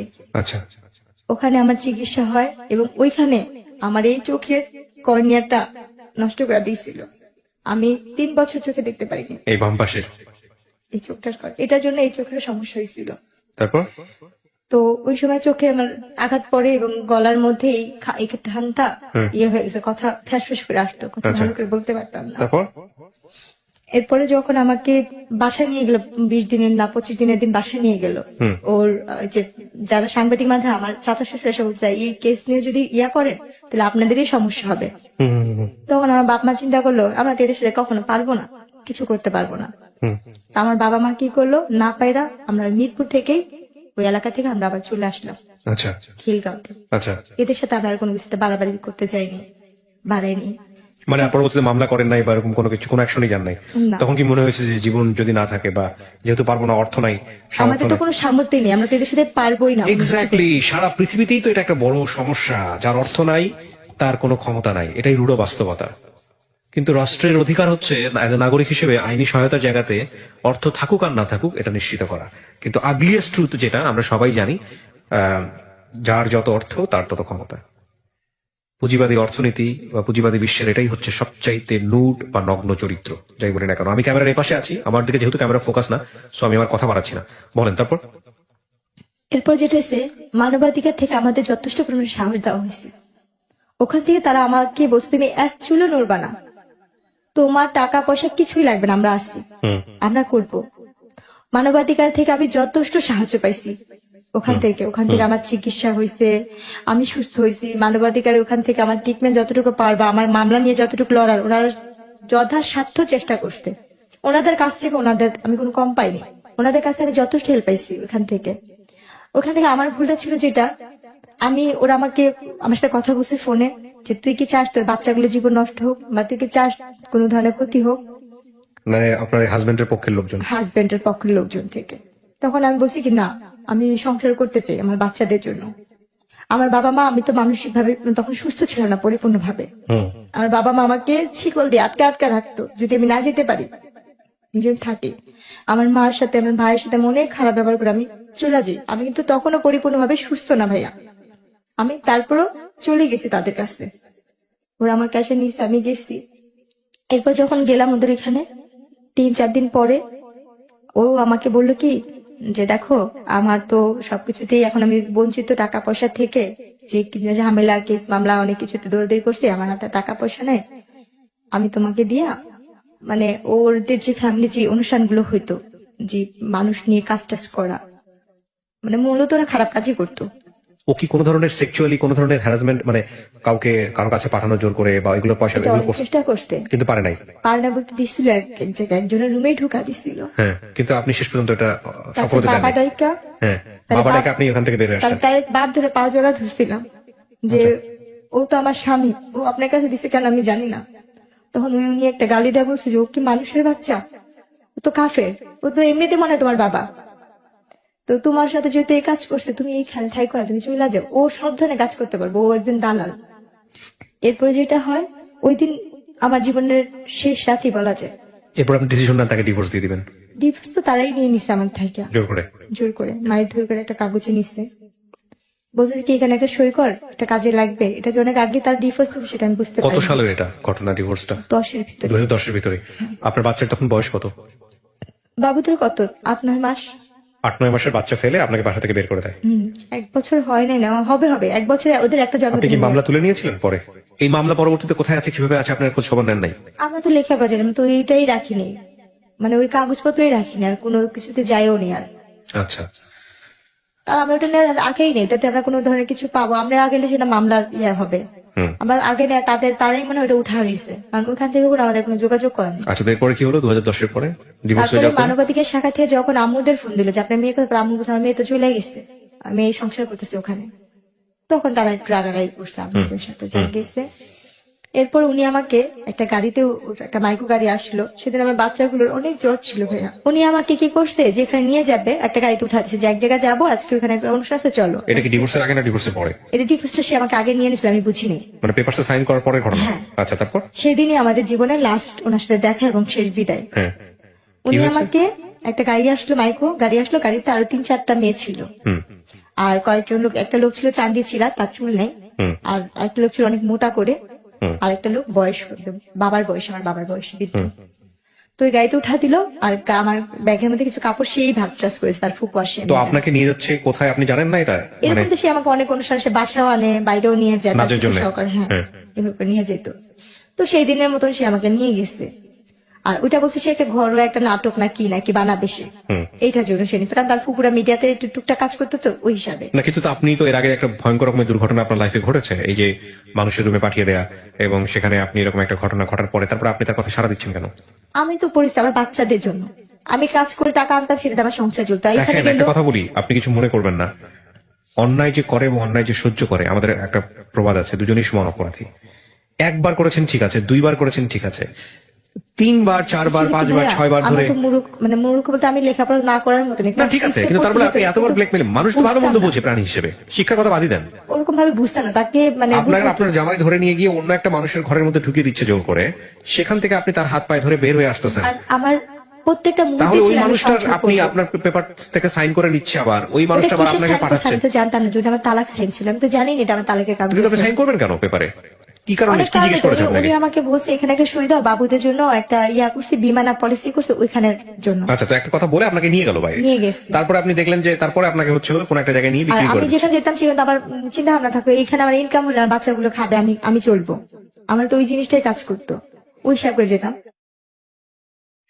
তারপর তো সেদিন আমি হলে বললাম কি যে আজকে আপনি যাবেন না এই গাড়িতে, অন্য দিন তো যান, আজকে আপনি যাবেন না? বলছে তুমি যাও, আমি ফুপুর সাথে আসতেছি, আমি ফুপু একসাথে ফুপুর গাড়িতে আসবো। হুম তো যাক গেছে, যখন গায়ে যাইতে যেতে অনেক যেখানে যেতেছে, আমি তো রাস্তাঘাট তো চিনি না। তখন আমি বলতেছি কি আর কত দূর যাবে, কোথায় অনুষ্ঠান? তখন ওই মেয়েরা বলতেছে কিসের অনুষ্ঠান হবে, কি হবে? আমি তো কিন্তু বোরখা পরাই, আমি তখন হাত মোজা পা মোজাও করতাম। তখন আমি বলতেছি কি যে এই কাজের জন্য যাচ্ছে না, একটা অভিনয় হবে, নাটক হবে, টেলিফিল্ম, এসবে হবে না? বলছে, পাগল তুমি, তোমার মাথা মাথা ঠিক আছে? আমরা তো যাচ্ছি একটা যেখানে ওইখানে এরকম এরকম কাজ হয়, আমরা তো টাকার বিনিময়ে যাই, ওখানে 6 মাস বা 3 মাস থাকি। তাই তখন যে আমি কি পরিমাণে কান্না করতেছি গাড়ির মধ্যে বসে, আর বলতেছি জানলা একটা বার আমাকে এই গাড়ি থেকে একটু মুক্তি দেওয়ার ব্যবস্থা করো, আমি যেন এই গাড়িটা থেকে বের হইতে পারি। এটা মনে হয় আমার জীবনের, আমার মনে হয় আমার বাচ্চারা, বাবার বাবা মা আর কেউ দেখতে পারবো না আমি কোথায় যেতেছি, কার কাছে যেতেছি। তো ওই মুহূর্তে গাড়িটা যখন ওই ইয়া পার হবে, ফেরি পার হবে, হুম ফেরি পার হওয়ার সময় ওইখান থেকে ওখানে একটা আপু ছিল, খুব ভালো ছিল। ওই আপুটা বলছে কি যখন ফেরিতে উঠবো তখন তোকে আমি একটু হেল্প করতে পারবো, বাথরুমের নাম করে তুই এখানে বেড়াতে পারবি, হুম যেহেতু তুই এখানে মেয়ে না। তারপর এরপর যখন বাথরুমের নাম করে এখান থেকে বের হইলাম, আমি পলে ওইখানে একটা রুম, মানে উপরে যে ইয়া থাকে যে বাথরুমের সাইডে, ওদিকে একটা লোকের বললাম কি আমার ওই গাড়িটা তুলে নিয়ে যেতেছে, আমার একে একটু বাঁচাবেন। কয়েকজন লোক জমাট হইলো, বলছে কোন গাড়িটা? আমি কিছু বলবো না, কারণ আমি ভয় পাইছি এদের কাছে, এদের তো আমি চিনি, এরা যদি আমার দুর্বলতার সুযোগটা কাজে লাগায়। আর আপুটা বলছে কাউকে বলবি না, তুই এখান থেকে পালাইতেছিস, তুই কাউকে বুঝতে দিবি না, তাহলে এখানে যে পশুগুলি আছে সেগুলি তোর আরো টাইনে ছিঁড়া ছিঁড়া খাইবো। আপনারা যারা শুনতেছেন বা দেখতেছেন তারা নিশ্চয়ই বুঝতে পারতেছেন যে একটা মেয়ের ভাগ্য কতটা দুর্ভাগ্য হতে পারে। আল্লাহ মাফ করুক যদি তার অর্থনৈতিক ভাবে সে শক্তিশালী না হয়, তার পরিবার বা একটা রং হ্যান্ডে যদি পড়ে। এটা যে খুব গরিব হলেই যে এই ধরনের ঘটনা সবার ক্ষেত্রে কোনো বিষয়টা এরকম নয়। তবে এটা ঠিক যে ওর অর্থনৈতিক অবস্থা যদি ভালো থাকতো তাহলে হয়তো ওর জীবনটা আজকে এরকম হতো না। তারপর এরপরে ওইখান থেকে তখন অনেক রাত্র হয়েছে মনে হয়, তখন অনেক রাতই, ভালো মতনই রাত। তখন ওই সময় আমি লোকের বাথরুমে বসে আছি, বাথরুম থেকে বের হচ্ছি না, কোনোভাবে বের হচ্ছি না। আর আমি যে লোকগুলোকে বলছি ওই লোকগুলি আমাকে খুঁজতেছে। অনেকক্ষণ পরে ভালো করে বোরখার মুখটুক আটকে অন্য সাইডে এমন ভাবে বের হলাম যে আমি কাউকে কিছু বলিনি, আমি যে কোনো গাড়ি থেকে পলাইছি বা কিছু কাউকে কিছু বুঝতে দিইনি। এরপর যখন ফেরিটা ঘাটে ফিরলো, এরা তো খুঁজতেছে খুঁজতেছে, কোনোভাবে পাচ্ছে না। আমি গাড়িটাকেও দেখতেছি লুকা লুকা এক সাইডের থেকে ভিতরে। ওখান থেকে দেখি কি গাড়ি থেকে 3-4 জন বের হচ্ছে, চান্দা মাথা যে লোক উনিও বের হচ্ছে। আমি তাড়াতাড়ি করে জোরে জোরে হাইটা আগাও, ফেরির মধ্যে যে খাবারের দোকানগুলো থাকে না, যে খাবার খায় হোটেল টোটেল, ওইখানে ভিতরে ঢুকছি খুঁজে খুঁজে। ওইখানে ঢুকে আমি এক সাইডে গিয়ে এক পাশে যে দাঁড়া, মানে এমন ভাবে ইয়ে করতে যে আমি দোকান থেকে কিছু কিনতেছি, যে আমাকে কেউ না দেখে বা না ইয়ে করে। কারণ আমি তখন বুঝি যে আমার যে করেই হোক আমার এই জায়গায় বাঁচতে হবে, এবং আমি এইখান থেকে বাঁচার পরে ওই স্বামী নামে যে পশুটা ছিল তার সাথে আমি আর কোনো ধরনের যোগাযোগ করবো না, তার সাথে আমি আর কোনো ধরনের সম্পর্কেই রাখবো না। আমার নসিবে যা আছে তাই হবে। কারণ আমি তো বাচ্চাদের রাখার জন্য, আমার বুকে রাখার জন্য আমি অনেক চেষ্টা করছি। আমার 2টা সন্তানকে মানে কষ্ট করে পালছি। আজকে আমার সেই বাচ্চাদের আমি চোখেও দেখি না, জানিও না কোথায় আছে, কিভাবে আছে, কিছুই জানি না। শুধু অভাবের কারণে আমি তার সব ধরনের অত্যাচার, সব ধরনের কথা আমি মাইনা নিয়েছিলাম। এরপরে যে ওর গাড়িটা নেমে গেছে, গাড়িটার থাকে না, অপেক্ষা করেনি আমার এই জন্য আর 10টা মেয়ে ইয়া করবে, আর মানুষ যেহেতু ওখানে ভিড় হয়ে গেছে। এরপরে গিয়ে ওই গাড়িটা চলে গেল, আর আমি বসে রাখলাম যে এই ফেরিটা কখন আবার ওই পারে যাবে। ওখানে বসে থাকলাম যে কখন ঢাকার বাস আসবে। তখন আমি কি করলাম, বসে পর অনেকক্ষণ বসে থাকার পর দেখতেছি যে ঢাকা লেখা যে বাসগুলো, তখন আমি বললাম কি এই বাসটা কি ঢাকা যাবে? ওরা বলতেছে কি হ্যাঁ এটা তো ঢাকা যাবে। পর আমি নাম বলছি ভাই আমার ব্যাগ থেকে হারাই গেছে, আমার কাছে কোনো টাকা পয়সা নেই, আমাকে কি ঢাকা নেওয়া যাবে? ওরা বলতেছে কি দেখতেছো আমার হাতে কোনো ব্যাগ নেই বা কোনো টাকা পয়সার মতো কিছু নাই। পরে আচ্ছা যান উঠেন, যদি যাত্রী বেশি হয় আপনাকে দাঁড়া যেতে হবে। ঠিক আছে আমার কোনো সময়, আমি দাঁড়াই যাবো। তখন ওই বাসটাতে উঠলাম, ওই বাসটা যাত্রাবাড়িতে এসে নামলো। ওখান থেকে আমি একটা রিক্সা নিয়ে আমার মার বাসায় চলে আসলাম, আমার আর কোথাও যাওয়ার জায়গা নেই। মার বাসায় মার বাসায় উদ্দেশ্য করে বের হয়েছে ঠিকই, মাঝে আসছে না কেন জানি মনে হয় আবার ফুপু শাশুড়ির কাছে যা বলি তো সে যদি আমার বাচ্চাগুলিকে আইনা দেয়, ওনার কাছে আবার যাওয়ার জন্য ইয়া করলাম। তারপর আমার মেজু ফুপু শাশুড়ির কাছে গেলাম, ওনার বাসায় কাজের মেয়ের মতো পড়ে আসছি, ওনার পার্লারে কাজ করি, ওনার এটা করি সেটা, কিন্তু উনি কোনোভাবে আমার বাচ্চাই না দেয় না। উনিও দেখি আমাকে এটা ওইটা বলে, মানে বাজে ধরনের কথাই উনিও বলতেছে। ওখানে আমি 1 মাসের মতো কাছাকাছি ছিলাম। আমার আম্মার সাথে ফোনে কন্ট্যাক্ট করলাম, যোগাযোগ করলাম, তখন আমার আম্মুর কাছে একটা ফোন আসছে, ছোট একটা মোবাইল চালায়। আম্মু বললো কি তুই এখন ওই বাড়ির আশা করিস, তোর মতো সন্তান আমার আর দরকার নেই, যদি পারিস ওই জামাইয়ের তালাক দেয় আসতে পারে আসবি, আর না আসলে নেই, তোর মতো মেয়ে আমার আর দরকার নেই। সেম আপনি যে কথাটা আমাকে বললেন না ভাইয়া, যে অন্যায় করে সেও অপরাধী, যে অন্যায় সহ্য করে সেও অপরাধী, আমার মা আমাকে সেম ওই কথাটাই বলছে। তারপর ফুপুর বাসায় ফুপুরে খালি বলি, তো ফুপুর পার্লারের একটা মেয়ের অনুষ্ঠান, জন্মদিনের অনুষ্ঠান, আমি তাকে রান্না বান্না করে দিলাম। পার্লারের মেয়ের জন্মদিন, ওই মেয়ের বার্থডেতে আমি রান্না বান্না সব কাজ করলাম। ওই মেয়ের নাকি একটা হাতের আংটি হয়ে হারায় গেছে, ওই আংটিটার জন্য আমার ফুপু শাশুড়ি এবং পার্লারের মেয়েরা মিললে আমাকে মারলো, যে আমি নাকি সে আংটি চুরি করছি। কিন্তু আমি তো এখানে পড়ে আছি শুধু আমার বাচ্চাটার জন্য, আমার যদি বাচ্চাগুলো আমার কাছে আইনা দেয়, ওই লোভে বা ওই বিনিময়ে, আমার স্বামীর লোভেও না, শুধু সন্তানদের লোভে আমি এখানে পড়ে থাকতাম। এরপরও আপনি হাজবেন্ডের কাছে ছিলেন এই না, ঘটনা? তাহলে কোথায়? ফুপুর কাছে ছিলাম, ফুপুর কাছে ছিলেন, আর ফুপুর বাসায় ছিল। তো একই তো কথা হলো তাও। না, সে তো এখানে আসেও না, তার সঙ্গে যোগাযোগও নেই, বা আমি যে তার ফুপুর বাসায় আছি সেটা জানেও না। সে তো ওইখানে বাচ্চাদের নিয়েই নাই হয়েছে, যে মেয়ের সাথে তার সম্পর্ক আছে সেই মেয়েকে সে অলরেডি সংসার করতেছে। পরে গিয়ে ওই মাই খাওয়ার পরে আর ওইখানে আর থাকিনি, চলে আসলাম। আয়সা বাবা মার কাছে বললাম যে ঠিক আছে আম্মু আমি ওনারে তালাক দিয়ে দিব। আম্মু বলছে আগে তুই তালাক দিয়ে, আমার কাছে টাকা পয়সা নেই। তুই কোথেকে দিবি, কিভাবে দিবি? আমি জানি না, আমি কি টাকা নিয়ে গাছ লাগা রাখছি, যোগাযোগই করবি না। তারপরে গিয়ে কাজের অফিসে গিয়ে বললাম যে আমি এরকম ছাড়তে চাই, আমার কাছে টাকা টুকা নেই, কেমনে কি ছাড়া যায়? বলছে আপনি 500 টাকা যদি ম্যানেজ করে আনতে পারেন আমি এখান থেকে কাগজপত্র করে দিব। এরপরে আম্মুর থেকে যে আম্মু 500 টাকা দিল, 500 টাকা নিয়ে ওনারে যে তালাক দিলাম। আমার তালাক যাওয়ার আগে এটা 2011 সালে। 11 সালে বিয়ে হয়েছিল কয় সালে? 2007 কাবিন হয়েছে, আমাকে 9 সালে বাচ্চা পেটে নেওয়া অবস্থা উঠা নিচ্ছে। ওকে, তারপর 11তে আমার তালাক হয়েছে।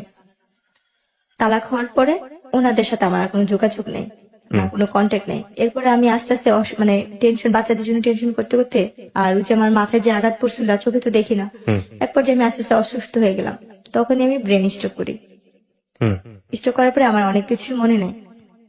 তারপরে এইভাবে তখন এই আম্মুর সাথে থাকতাম, টুকটাক হাতের কাজ করতাম, থ্রিপিস না বিক্রি টিকরি করতাম, মানে আমার মতো যে কাজ করতে পারে আমি সেই ধরনের কাজটা করতাম টুকটাক। করা অবস্থায় এক বাসায় কাপড় বিক্রি করতে যেতাম। কাপড় বিক্রি করতে যাওয়া অবস্থায় ওনারা অনেক বড় লোক ছিল, আর আমি হচ্ছে অনেক ধরনের সুতার কাজ, ব্লক বাটির কাজ, সব ধরনের কাজ জানি। আর যেহেতু আমার শ্বশুর বাড়িতে পার্লার ছিল, তাদের পার্লারের কাজটা আমি শিখে ফেলছিলাম। ওই বাসায় ওনাদের ব্যাগের সাথে আমার ব্যাগের সাথে মিলা যায়। তখন আমি যখন চলে আসি ওনাদের ব্যাগে টাকা ছিল, আর আমার ব্যাগে ছিল কাপড় আর ছোট্ট একটা বাটন ফোন আমি চালাতাম। হয়তো বা তারা আমার এই ভিডিওটা দেখবে, হয়তো সেটা শুনবে, সে আপুরা এদের ঋণ আমি কখনো শোধ করতে পারবো না। ওনাদের টাকার ব্যাগ আমার কাছে চলে আসে, আর আমার কাপড় ব্যাগ ওনাদের বাসায়। আমার ওই কাপড় ব্যাগে ছোট একটা ফোন ছিল, আমার বাটন ফোন। আচ্ছা, তো আমি যখন রিক্সালাকে টাকা দিব তখন দেখি আমার ব্যাগে টাকা নেই, ওই টাকা ওনাদের টাকা, আমার ফোনও নেই, আমার টাকাও নেই। তখন আমি ওই টাকার দেখে অবাক হয়ে গেছি, এতগুলো টাকা তো আমি কখনো দেখিনি। তখন গিয়ে আমি কি করলাম, বাসায় নামলাম, না আমার ওই নাম্বারে ফোন দিচ্ছি বারবার, ধরেন সারাদিন এরকম পার হয়েছে, সন্ধ্যার দিকে ফোন ধরছে। আমি বলতেছি কি এই ফোনটা যার কাছে, ওনাদের একটা ব্যাগ আমার কাছে। বলার পরে উনি বলতেছে আমাদের ব্যাগ তোমার কাছে, তুমি কে? আর এই ফোনটাই কি? আমি বলছি আপা আপনার বাসায় যে আমি নকশি খাতা বিক্রি করতেছিলাম, কাপড় দিতে গেছিলাম, তখন আমার এই ব্যাগটা গেছিল। বলছে ও হ্যাঁ হ্যাঁ হ্যাঁ, আমি তো ওই বাসায় গেছিলাম, কাপড় কিনতে বেড়াতে গেছিলাম, ওই ব্যাগটা তোমার কাছে, দেখি দিয়ে দাও তো। পরে দ্বন্দ্ব হয়ে ওই লাইনে থাকা অবস্থায় বলছে কি তুমি কি জানো এই ব্যাগে কি আছে? আমি জানি, আমার এটার প্রতি কোনো লোভ নেই। কি ছিল? টাকা ছিল। কত টাকা ছিল? ভাইয়া জানি না, কিন্তু এত টাকা কখনো চোখে দেখিনি, অনেকগুলো টাকাই ছিল। তারপর তখন উনি বলছে তোমার এই টাকার প্রতি কোনো লোভ নেই? আমি না আপা আমার এই টাকার প্রতি কোনো লোভ নেই। তখন উনি বললো কি তুমি আসো গুলশান আসতে পারবা এই ব্যাগটা নিয়ে? আমি গুলশান জীবনে যাই না, আমি চিনি না। পরে উনি বললো যে ধানমন্ডিতে আসতে পারবা? আমি তাও চিনি না, আমি কখনো যাইনি এসব জায়গায়, আমি কি করে চিনবো? তখন উনি আমাকে বলছে ঠিক আছে আমি কোথায় আসবো? আমি তালতলা চিনি। তখন আমাদের এলাকার ভূতের আড্ডা একটা ইয়াসির রেস্টুরেন্ট, উনি ওখানে আসতে বলছে। আমি ব্যাগটা নিয়ে ওখানে গেছি, যার পর উনি আমার দিকে তাকায় আসছে আর আমার ব্যাগটা দেখতেছে, আর উনি আমার ব্যাগটা নিয়েই আসতে শুনে মাথায় হাত দেওয়া বলতেছে কি যে তোর মতো মেয়ে আমি কম দেখছি রে, কি রে বোন তোর এই টাকার প্রতি কোনো লোভ লাগে নাই? আমি কান্না করে বললাম কি যে আপা আমার জীবনের সবচেয়ে দামি সম্পত্তিতে আমি হারাই ফেলছি, আর এই টাকা দিয়ে আমি আর কি করব? আমার জীবনে যে ছেলে মেয়ে, আমার স্বামী, সংসার, সেটাই তো, এই টাকার জন্য আমার জীবনটা আজকে এখানে। আমার বাবা মার টাকা ছিল না বলে আমি স্বামী সংসার করতে পারিনি, যৌতুকের টাকা দিতে পারিনি, এটা আমার মূলত আমার অপরাধ ছিল। আমি গরিবের মেয়ে, আমার বাবা মা গরিব। তখন ওনার না খুব মায়া লাগছে আমার কথা শুনে, বলছে তুই এখান থেকে যে টাকা নিবি নিয়ে নিলে। বলছে না আপা আমার টাকা লাগবে না, যদি পারেন আমার একটা কাজ দিয়ে আমি কাজ করবো, আমার একটা কাজ দরকার, আমি যদি একটু চাকরি করতে পারতাম আমি তো লেখাপড়া জানি। তখন উনি আমাকে কি কাজ দিল, ওনার বাচ্চাদের স্কুলে নেওয়া আসার একটা কাজ দিল। আচ্ছা, ওনার বাচ্চাদের স্কুল নিয়ে যেতে মানতাম, কিন্তু ওনার অনেক বড় লোক ছিল। এরপর একদিন ওনার বাচ্চারা অসুস্থ, একটা বাচ্চা অসুস্থ, ওনার ছেলে অপারেশন করবে। ছেলেটার অপারেশন করার সময় তাদের এবি নেগেটিভ রক্তের গ্রুপ দরকার ছিল। ওই সময় ওই রক্তটা আমি দিই। আমি বলি যে আমি এই রক্তটা দিব। বলছে কি তোর কি রক্ত এটা? পরে আমি বললাম যে হ্যাঁ, আমার যখন আমি অসুস্থ ছিলাম তখন আমি শুনছি আমার এই রক্তের গ্রুপটা এবি নেগেটিভ আপনার। এবি নেগেটিভ রক্তের গ্রুপ, যেখানে ওনার বাচ্চার 3-4 ব্যাগ রক্ত লাগবে, সেখানে আমার 1 ব্যাগ আর 1 ব্যাগ ওনারা কিনে আনছে। এই 2 ব্যাগ দিয়ে ওনার বাচ্চাকে উনি ইয়ে করলো। তখন ওই যে রক্ত দিয়ে আমি তো কখনো রক্ত দিই নাই, রক্ত দিয়ে তো সাথে সাথে উঠতে হয় না। আমি কি করছি, রক্ত দিয়ে উঠে পড়ছি না, আমার চশমাটা পড়ে গেছে, ভেঙে গেছিল একটা ফ্রেম। তখন আমি অন্ধের মতো হাতা হাতা চশমা খুঁজতেছিলাম। তো ওই জিনিসটা ওই আপুটা ফলো করছে, ফলো করে বলতেছে কি তুই কি চশমা ছাড়া চোখে দেখিস না? এরপরে গিয়ে আমি বলতেছি কি আপা আমি তো চশমা ছাড়া চোখে দেখি না, আজকে 3 বছর ধরে আমার চোখের অবস্থা এরকম। পরে উনি না দেখে বলছে তুই কোন ডাক্তার দেখাইছিস? আমি তো ডাক্তার দেখাইছি, ডাক্তার আমাকে অপারেশন করতে বলছে আর কি কি যেন পরীক্ষা করতে বলছে, করিনি টাকার জন্য। তখন উনি সাথে সাথে ওনার ড্রাইভারকে ডাক দিল আর ওনার ম্যানেজারকে ডাক দিল। আমাকে ওইখানে সাথে সাথে ওই মুহূর্তে আমাকে ওইখান থেকে জুস টুস খাওয়ায় পানি টানি খায় আমাকে নিয়ে গেল ডাক্তারখানে। নিয়ে যাওয়ার পরে ওখানে আমি আমার চোখ পরীক্ষা করে কি কি ধরনের পরীক্ষা, অনেক ধরনের পরীক্ষা টরীক্ষা করার পরে বললো যে ওর যদি ইমিডিয়েটলি যদি ওই অপারেশন না করে ও আর কোনোদিন চোখে দেখতে পাবে না। আর ওর চোখে রক্ত জমাট হয়ে একটা পুঁজ তৈরি হয়েছে, একটা ইনফেকশন হয়ে গেছে ওর কর্নিয়াতে। তখন ওই মুহূর্তে আপারা আমাকে ডাক্তার দেখার সবকিছু কমপ্লিট করে আমাকে পাসপোর্ট বানায় আমাকে চেন্নাইতে ডাক্তার দেখাবে, চেন্নাই থেকে। এরপরে কি করছে ওনারা, আমার সবকিছু করা শেষ, অপারেশন করা শেষ, ওনারা আমাকে খুশি হয়ে জায়গা কিনে দিবে। আচ্ছা, ওনারা আমাকে একটা জায়গা কিনে দিবে, যাতে বাড়িতে আপনি আছেন আর কি। হ্যাঁ, তো ওরা আপনাকে একটা জায়গা কিনে দিবে। হ্যাঁ, ওরা আমাকে একটা জায়গা দান করলো। আমার চোখের অপারেশন করা শেষ দিয়ে ওরা আমার একটা জায়গা কোথায় এটা দান করলো। এটা সেটা আমরা ইস্টার কোয়ার্টারের দিকে। আচ্ছা, কতটুকু জায়গা? 2 কাঠা। 2 কাঠা। আচ্ছা, ওনারা আপনাকে একদম আমাকে আপনার নামে লিখে দিয়েছে? সম্পূর্ণ আমার নামে লেখা কাগজপত্র করে দিচ্ছে, দান করছে এটা আমাকে ওকে ওনারা। ওকে। আমার রেজিস্ট্রেশন দান করার পরে তো ওনারা আমাকে আর খুশি আর কিছু টাকা দিচ্ছিল, আর 2 লাখ টাকার মতো ওনারা আমাকে টাকা দিচ্ছিল, এটা দিয়ে তুই কিছু করিস, পড়াশোনা কর বা কিছু কর। ওনারা দেশের বাইরে সবাই চলে গেছে, আমার সাথে আর কোনো সম্পর্ক নেই, তারা চলে যাবে। ওনারা দেশের বাইরে চলে গেছে, ওনারা যাওয়ার আগে থাকে আপনাকে? দেশে, হ্যাঁ, এটা আচ্ছা। খুশি হয়ে দিয়ে গেছে। তো আমি ওই মুহূর্তে না ভাবছি কি, যেহেতু আমি লেখাপড়া জানি না, আমার 2টা বাচ্চা আছে, আমি ওই টাকাটা দিয়ে, যেহেতু আমার বাবা মাও খুব গরিব, ভাই বিয়ে করছে, ভাই ভাইয়ের মতো থাকে, যার যার মতো শেষে থাকে, আমি ওই টাকাটা আমরা আবারও ফিরে যাচ্ছি আলাপন। তখন বিদেশে গেলাম, এক দালাল ধরলাম, উনি আমার থেকে 1.5 লাখ টাকা নিল। এটা মহিলা দালাল ছিল, উনি বিদেশি লোক পাঠায়। উনি আমাকে কাজে দিল কি, হাসপাতালে ক্লিনারের কাজের কথা বলে উনি আমাকে সব কাগজপত্র করতে। আমি হাসপাতালে ক্লিনার হয়ে কাজে যাই, দুবাইতে পাঠাবে। সেখানে গিয়ে আমার সাথে আরেক ইয়া ঘটে, আমার নসিবটা এরকম। ওখানে যাওয়ার পরে আমি একটা ভার ডান্সারে পড়ি, ভার ক্লাবে। ওখানে যে মেন ভার ক্লাবের যে ম্যানেজার থাকে, ও আমার ভাইয়াকে আগে থেকেই চিনতো, আমার ভাইয়ের বন্ধু ছিল, আচ্ছা, আমার ভাইয়াকে চিনতো, জানতো। উনি আমাকে এয়ারপোর্ট থেকে বলতেছে তুমি অমুকের বোন না? আমি বলছি হ্যাঁ। পরে বলতেছে যে তুমি আমাকে চিনো? আমি বলছি না, আপনার কথা আমার ভালো করে মনে নেই। বলছি তোমার না বিয়ে হয়েছিল, এরকম এরকম হয়েছিল? আমি বলি হ্যাঁ আমার হয়েছিল এরকম, কিন্তু এখন তো সেটা নাই। বলছি তুমি এখানে আসতো কেন? উনি আমাকে ডিটেলস করে বলেছেন একটা ভার ক্লাবে আসতি। তখন তো আমি তার হাত পা ধরে কান্না করতেছি, ভাই আমি তো এই কাজে আসিনি, আমি তো অন্য কাজে আসছি। বলছে আল্লাহ তুমি এ কথা আগে জানতা না? বলছে না। তখন উনি কি করলো, ওইখানের একটা মেয়ে ছিল ডান্সার, ওই আপুদের 2টা আপুকে বললো যে দেখ ও কিন্তু যাই না আসে নাই, মালিকের বউ কিন্তু অনেক মারবো, ও যদি ক্লাবে না যেতে পারে বা ইয়া করে ওটা ব্যবস্থা করিস, স্টেজে উঠতে হবে। এখন আমি স্টেজে উঠবো না, আমি কানাকাটি করতেছি, আর আমি সেরকম পোশাক নিই না, আমি তো হাসপাতালের চাকরির জন্য 3 পিস নিচ্ছি আমার, আর ওখানে হয়েছে লেহেঙ্গা স্কার্ট টিস্কার্ট পরে নাচতে হয়, সেটা আমি তো নিইনি। তখন ওই মালিকের বউকে বলে কি ওরে উঠাইস না, উঠায় না, যে টাকা লাগে আমি দিব, ওকে রাখেন। তো উনি বলছে কি না আমি করে ধুতে পানি খাবো, বলছে না আমি দিব ভাই। বলার পরে বলছে ঠিক আছে। তো 2 দিন আমি ভালোই ছিলাম, কিছু করেনি। 2 দিন পর ও টাকা দেয় না, এখন আমাকে মারধর করতেছে, উঠাবে। ও আমার সাথে কি বড় বেমানিটা করছে, আর মানুষকে বিশ্বাস করে যে প্রতারণা করে, যেটা আমার মতো আরেকটা জন্য না করে। আমি ওখানে যাই, ওই আপুগুলো আমাকে বলে যে দেখো তোমার তো এখানে আসতো, তুমি এক কাজ করো, 3 মাসের ব্যাপারে তো এখানে শুধু নাচতেই হয়, খারাপ কিছু না, তুমি শুধু ডান্স করো, এখানে ডান্স করলে তুমি তোমার একটা পারিশ্রমে যে একটা ফল এটা নিয়ে যেতে পারো, এখানে তোমার অনুমতি ছাড়া কোনো খারাপ কাজ হবে না। দুবাইতে এরকম কোনো নিয়ম নেই, কিন্তু আমি বুঝি নাই ভাইয়া। আমাকে যে আমার স্বামী যেটা বলছে আমি সেটা উনি বলছে কি এখানে নাচলেই তুমি খারাপই তৈব। আমি ওই জিনিসটা ধরেছি যে আমি তো একবার তো অনেক কিছু দেখে আসছি খারাপ জগতের, আমি তার কোনো কিছু করতে চাই না, বা আমি তো আমার নিজের দেহটাকে বিক্রি করা ছাড়া সবকিছুই করছি, জীবন অনেক ধরনের মোকাবেলা করে আসছি, আমি আর কিছু করতে চাই না, আমি একটু সৎভাবে বাঁচতে চাই, সেটা পরিশ্রম করে 1 টাকা হইলে আমি নিয়ে খাবো। তখন আমি না ওর হাতে পায়ে জড়া ধরলাম যে ভাইয়া আমাকে এখান থেকে পাঠা দেওয়ার ব্যবস্থা করেন না, আমার বাবা মার কাছে আমার 2 কাঠা জায়গা আছে, আমি সেটা বিক্রি করে আপনাকে টাকা দিবে দরকার হয়। এই কথাটা আমি ওকে নিজে থেকেই বললাম আচ্ছা। যে আমার 2 কাঠা জায়গা আছে, আমি বিক্রি করে দরকার আপনাকে টাকা দিব। তখন ও চুপচাপ থেকে তারপর দিন আমাকে বলছে তুমি যদি এখান থেকে বাঁচতে চাও তোমাকে আমার বিয়ে করতে হবে, আমাকে যদি তুমি বিয়ে না করো তাহলে তুমি এখান থেকে বাঁচতে পারবে না। তো এইভাবে ফুসলে ফুসলে আপনাকে বিয়ে করে। হ্যাঁ, ও যখন এখানে বলছে আর আমি তো এখানে অসহায়ের মতন, তখন আমি না আমার মার সাথে এই কথাগুলো কথা বলতে, আমার তো ফোন নাই, ওরে বললাম যে আমার মার সাথে একবার কথা বলতে দেন না, কেউ আমার মার সাথে যোগাযোগ করতে দিল না। আমি একটা জিনিস সংক্ষিপ্ত করে ফেলতেছি এখন, কারণ আমি জানি আপনার এই গল্পটা কোন দিকে যাবে। আমি খুব শর্ট করে নিয়ে আসি যাতে আমাদের দর্শকরা যারা এতক্ষণ ধরে দেখছেন বা শুনছেন তাদের একটু প্রেসাইজ করতে সুবিধা হবে। এই লোকটাকে আপনি বিয়ে করেছেন, শুধু বিয়ে না, আপনি বিয়ে করার পরে দেশে চলে এসেছেন এবং এই লোকটার উরসজাত একটা বাচ্চা এখন আপনার আছে, যে বাচ্চার বয়স কত? বাবুটার ফেব্রুয়ারি 14 তারিখে আসলে 2 বছর হবে। আপনি এই লোকটাকে বিয়ে করে দেশে আসছেন, সে কি আর দেশে আসছিল? ওনাকে যখন আমি দুবাইতে বিয়ে করি, উনি দুবাই নিয়ে আমি বিয়ে করার পরে আমাকে বাংলাদেশে পাঠা দেয়, এবং আমি বাংলাদেশে চলে আসার পরে আমার বাবা মা বলছিল যে এই লোকটা ভালো হবে না খারাপ হবে। তখন আমার বাবা মা অন্য জায়গায় বিয়ে ঠিক করে, এবং অন্য জায়গায় যেখানে বিয়ে ঠিক করে সেই ছেলেটা আনম্যারিডই ছিল। আমার প্রথম বিয়ে এবং আমার তখন কি আপনি কনসিভ, আপনি জানতেন যে আপনি কনসিভ করেছেন? না, তখন আপনি বাচ্চা জানেন? পেটে ছিল না, তখন আমার কোনো বাচ্চা পেটে ছিল তারপরে না। বাংলাদেশে এসছে, হ্যাঁ, আপনার ওর বাবা মার সাথে সঙ্গে আমার মিট বিদেশ করে। স্বামী স্ত্রীর কোনো সম্পর্ক নেই, শুধু বিয়ে করছে ওই পর্যন্ত কি। ওই তো এরপরে- বললাম বাংলাদেশে এসছে, হ্যাঁ, আপনার সঙ্গে কিছুদিনের জন্য ছিল, সংসার করেছে। না, উনি আমাকে একা পাঠা দিছিল। তো তাহলে বিষয়টা কি দাঁড়ালো? মানে ও আসছে কিছুদিনের জন্য ছিল?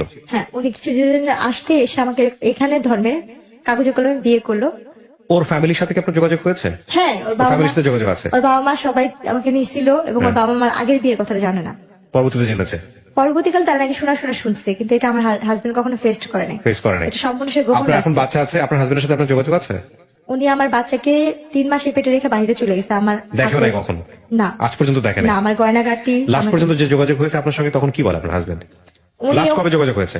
আমার বাবু যখন মানে 3 মাসের পেটে রেখে গেছে, বাবুটা যেদিন ডেলিভারি হবে তার একদিন আগে আমার ম্যারেজে, মানে 13 তারিখে আমার ম্যারেজ যেদিন, উনি সাইডেই ফোন দিছিল। কথা হচ্ছে যেদিন আমার ছেলেটা হয়েছে ঠিক সেই দিনই। তার মানে আপনাদের ডিভোর্স হয়নি এখন পর্যন্ত? তাহলে এই ভদ্রলোক সম্পর্কে আমি ইন্টেল কোনো কিছুতে আনতে চাচ্ছি না, যেহেতু আপনি এখনো তার ওয়াইফ।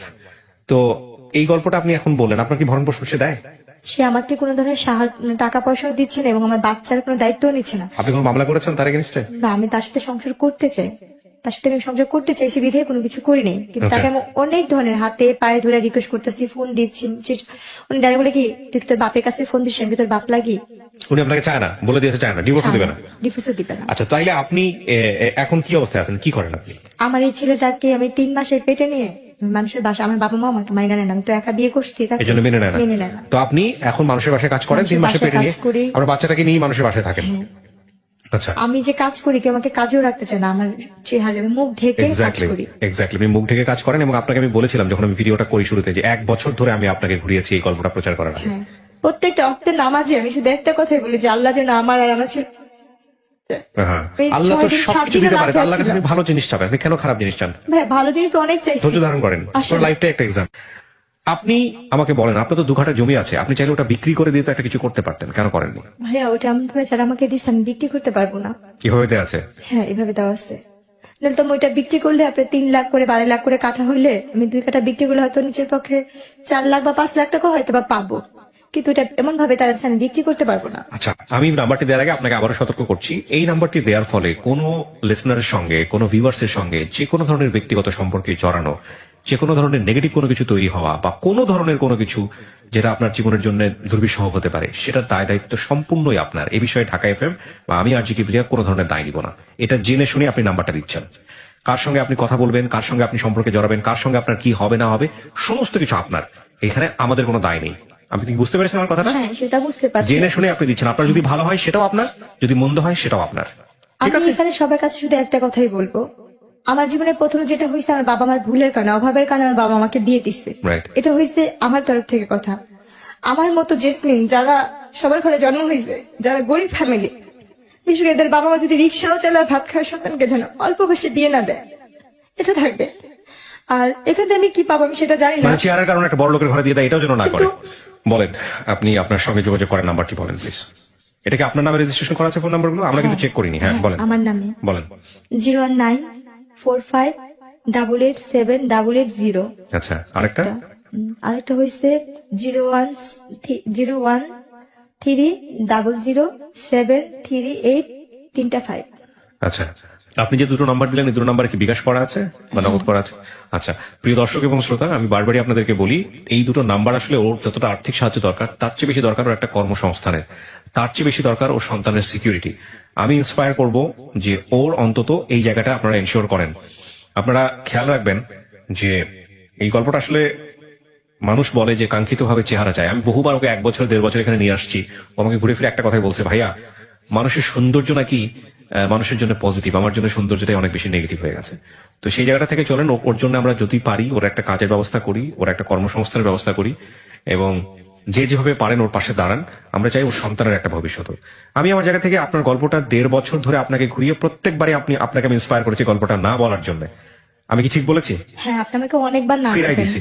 আর আমি বারবার আপনার সেই কারণে আসছি, আমার চলার মতো কোনো পথ নেই। আর আমি কোথা থেকে আমি আর কোথাও আমি কাজ আপনার গল্পটা এই জন্যই প্রচার করলাম যাতে করে এই গল্পের শিক্ষণীয় বিষয়গুলো নিতে পারে। কারণ আমি জানি গ্রামের মানুষ থেকে শুরু করে সবাই আমার এই অনুষ্ঠানগুলো দেখে, সব শ্রেণীর মানুষগুলো দেখে। আপনি যে কথাগুলো লাস্টে বলছেন না যে সামর্থ্য যতটুকু অতটুকুই যাওয়া উচিত, এটাই হচ্ছে এই গল্পের সবচেয়ে গরিবের বড়। দেওয়া ভালো, কিন্তু গরিবের কাছেই যেন যায়, এই যাওয়া সম্পর্কের ভালো, জায়গা কিন্তু থেকে। কোনো বড় লোকের কাছে। আর একটা মেয়ে যদি কম শিক্ষিত হয় তাকে কম শিক্ষিত ছেলের কাছে বিয়ে দেওয়া ভালো। শিক্ষিত ছেলের কাছে দিবে, সে খুঁটা দিবে।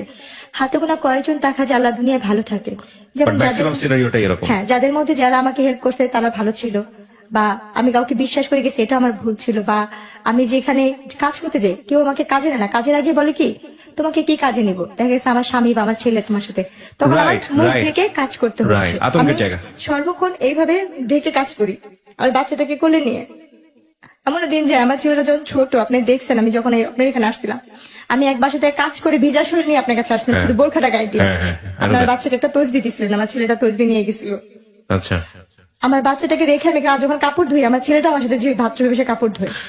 প্রিয় শ্রোতা এবং দর্শক, এই ঠান্ডার কাজের জন্য আমার বাচ্চাটা মেডিকেলে ভর্তি ছিল একবার। আমি দোকান থেকে 2 টাকা 5 টাকা তুলে আমার আমি বাচ্চাটাকে জানি চিকিৎসা আমি করছি। জানি আপনি গল্পগুলো আমাকে বলেছেন। আমি তো বললাম এখানে যে আপনার গল্পের যে উপাখ্যান সেটা যদি আমি ঘন্টা আর ঘন্টা অভাবের মানুষকে কারণে শোনাই। আমার এই নুসপাপ দুধের শিশু বাচ্চা নিয়ে আমি ফাঁসিতে যখন মরতে গেছিলাম, আমার ছেলেটা বাথরুম করে দিছিল। আর সেদিন থেকে আমি ওয়াদা করছি, আমার যদি কোনোদিন কারো কাছে ভিক্ষা থাল নিয়েও দাঁড়াতে হয়, আমি আমার ছেলের জন্য আমি মানুষের দরজায় ভিক্ষা থাল নিয়ে দাঁড়াবো।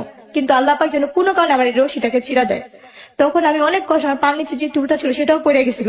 আর মৃত্যু যে কত ভয়ানক হয় আমি সেই দিন দেখছি। এর আগের কথা আমার মনে নেই, কিন্তু চোখের সামনে আমার অতটুকু 6 মাসের বাচ্চা পায়খানা করে দিছিল। কি করছিলেন আপনি? ওরও ঝুলাই ফেলছিলেন? একসাথে একই রশিতে যদি না দিতাম সেদিন আল্লাহু আকবার। 2 দিনই মারা আমি যেতাম। জানতে চাই না। প্রিয় দর্শক এবং শ্রোতা, আমি শেষ করছি। ভালো কিছু হোক, এই অনুষ্ঠানের অনেক বড় শক্তি আমি আছে, অনেক অনেক ভালো হাতের কিছু। কাজ জানি। আপনি হাতের কাজ জানেন? হ্যাঁ। কি ধরনের হাতের কাজ জানেন? আমি সেলাই কাজ জানি, কাঠচুটির কাজ জানি, কিন্তু আমার কোনো সামর্থ্য নেই। আমি একটা মেশিনও কিনতে পারি না। আমি আজকে কয়েক মাসে, আবার 6 মাসে ঘরবার টাকা জোগাড় হয়েছে এই লকডাউনের জন্য। আমি কোথাও কাজ করতে পারি না দেখে আমার ঘরবার টাকাও দিতে পারি না। যতটুকু টুকটাক ছিল সেগুলো আমার এখন আপনার একটা ব্যবস্থা নিশ্চয়ই হবে। ভালো থাকুন প্রিয় দর্শক এবং শ্রোতা। ওর ভাগ্য পরিবর্তন হবেই হবে ইনশাল্লাহ। সো প্রিয় দর্শক এবং শ্রোতা, আজকের মতো আমরা এখানেই শেষ করছি। আমরা অবশ্যই বিশ্বাস করি এই বোনটির ভাগ্য পরিবর্তন হবে। আপনারা আপনাদের সামর্থ্য অনুযায়ী ওকে সামনের দিকে এগিয়ে নিয়ে যাওয়ার চেষ্টা করবেন। আজকের মতো এখানেই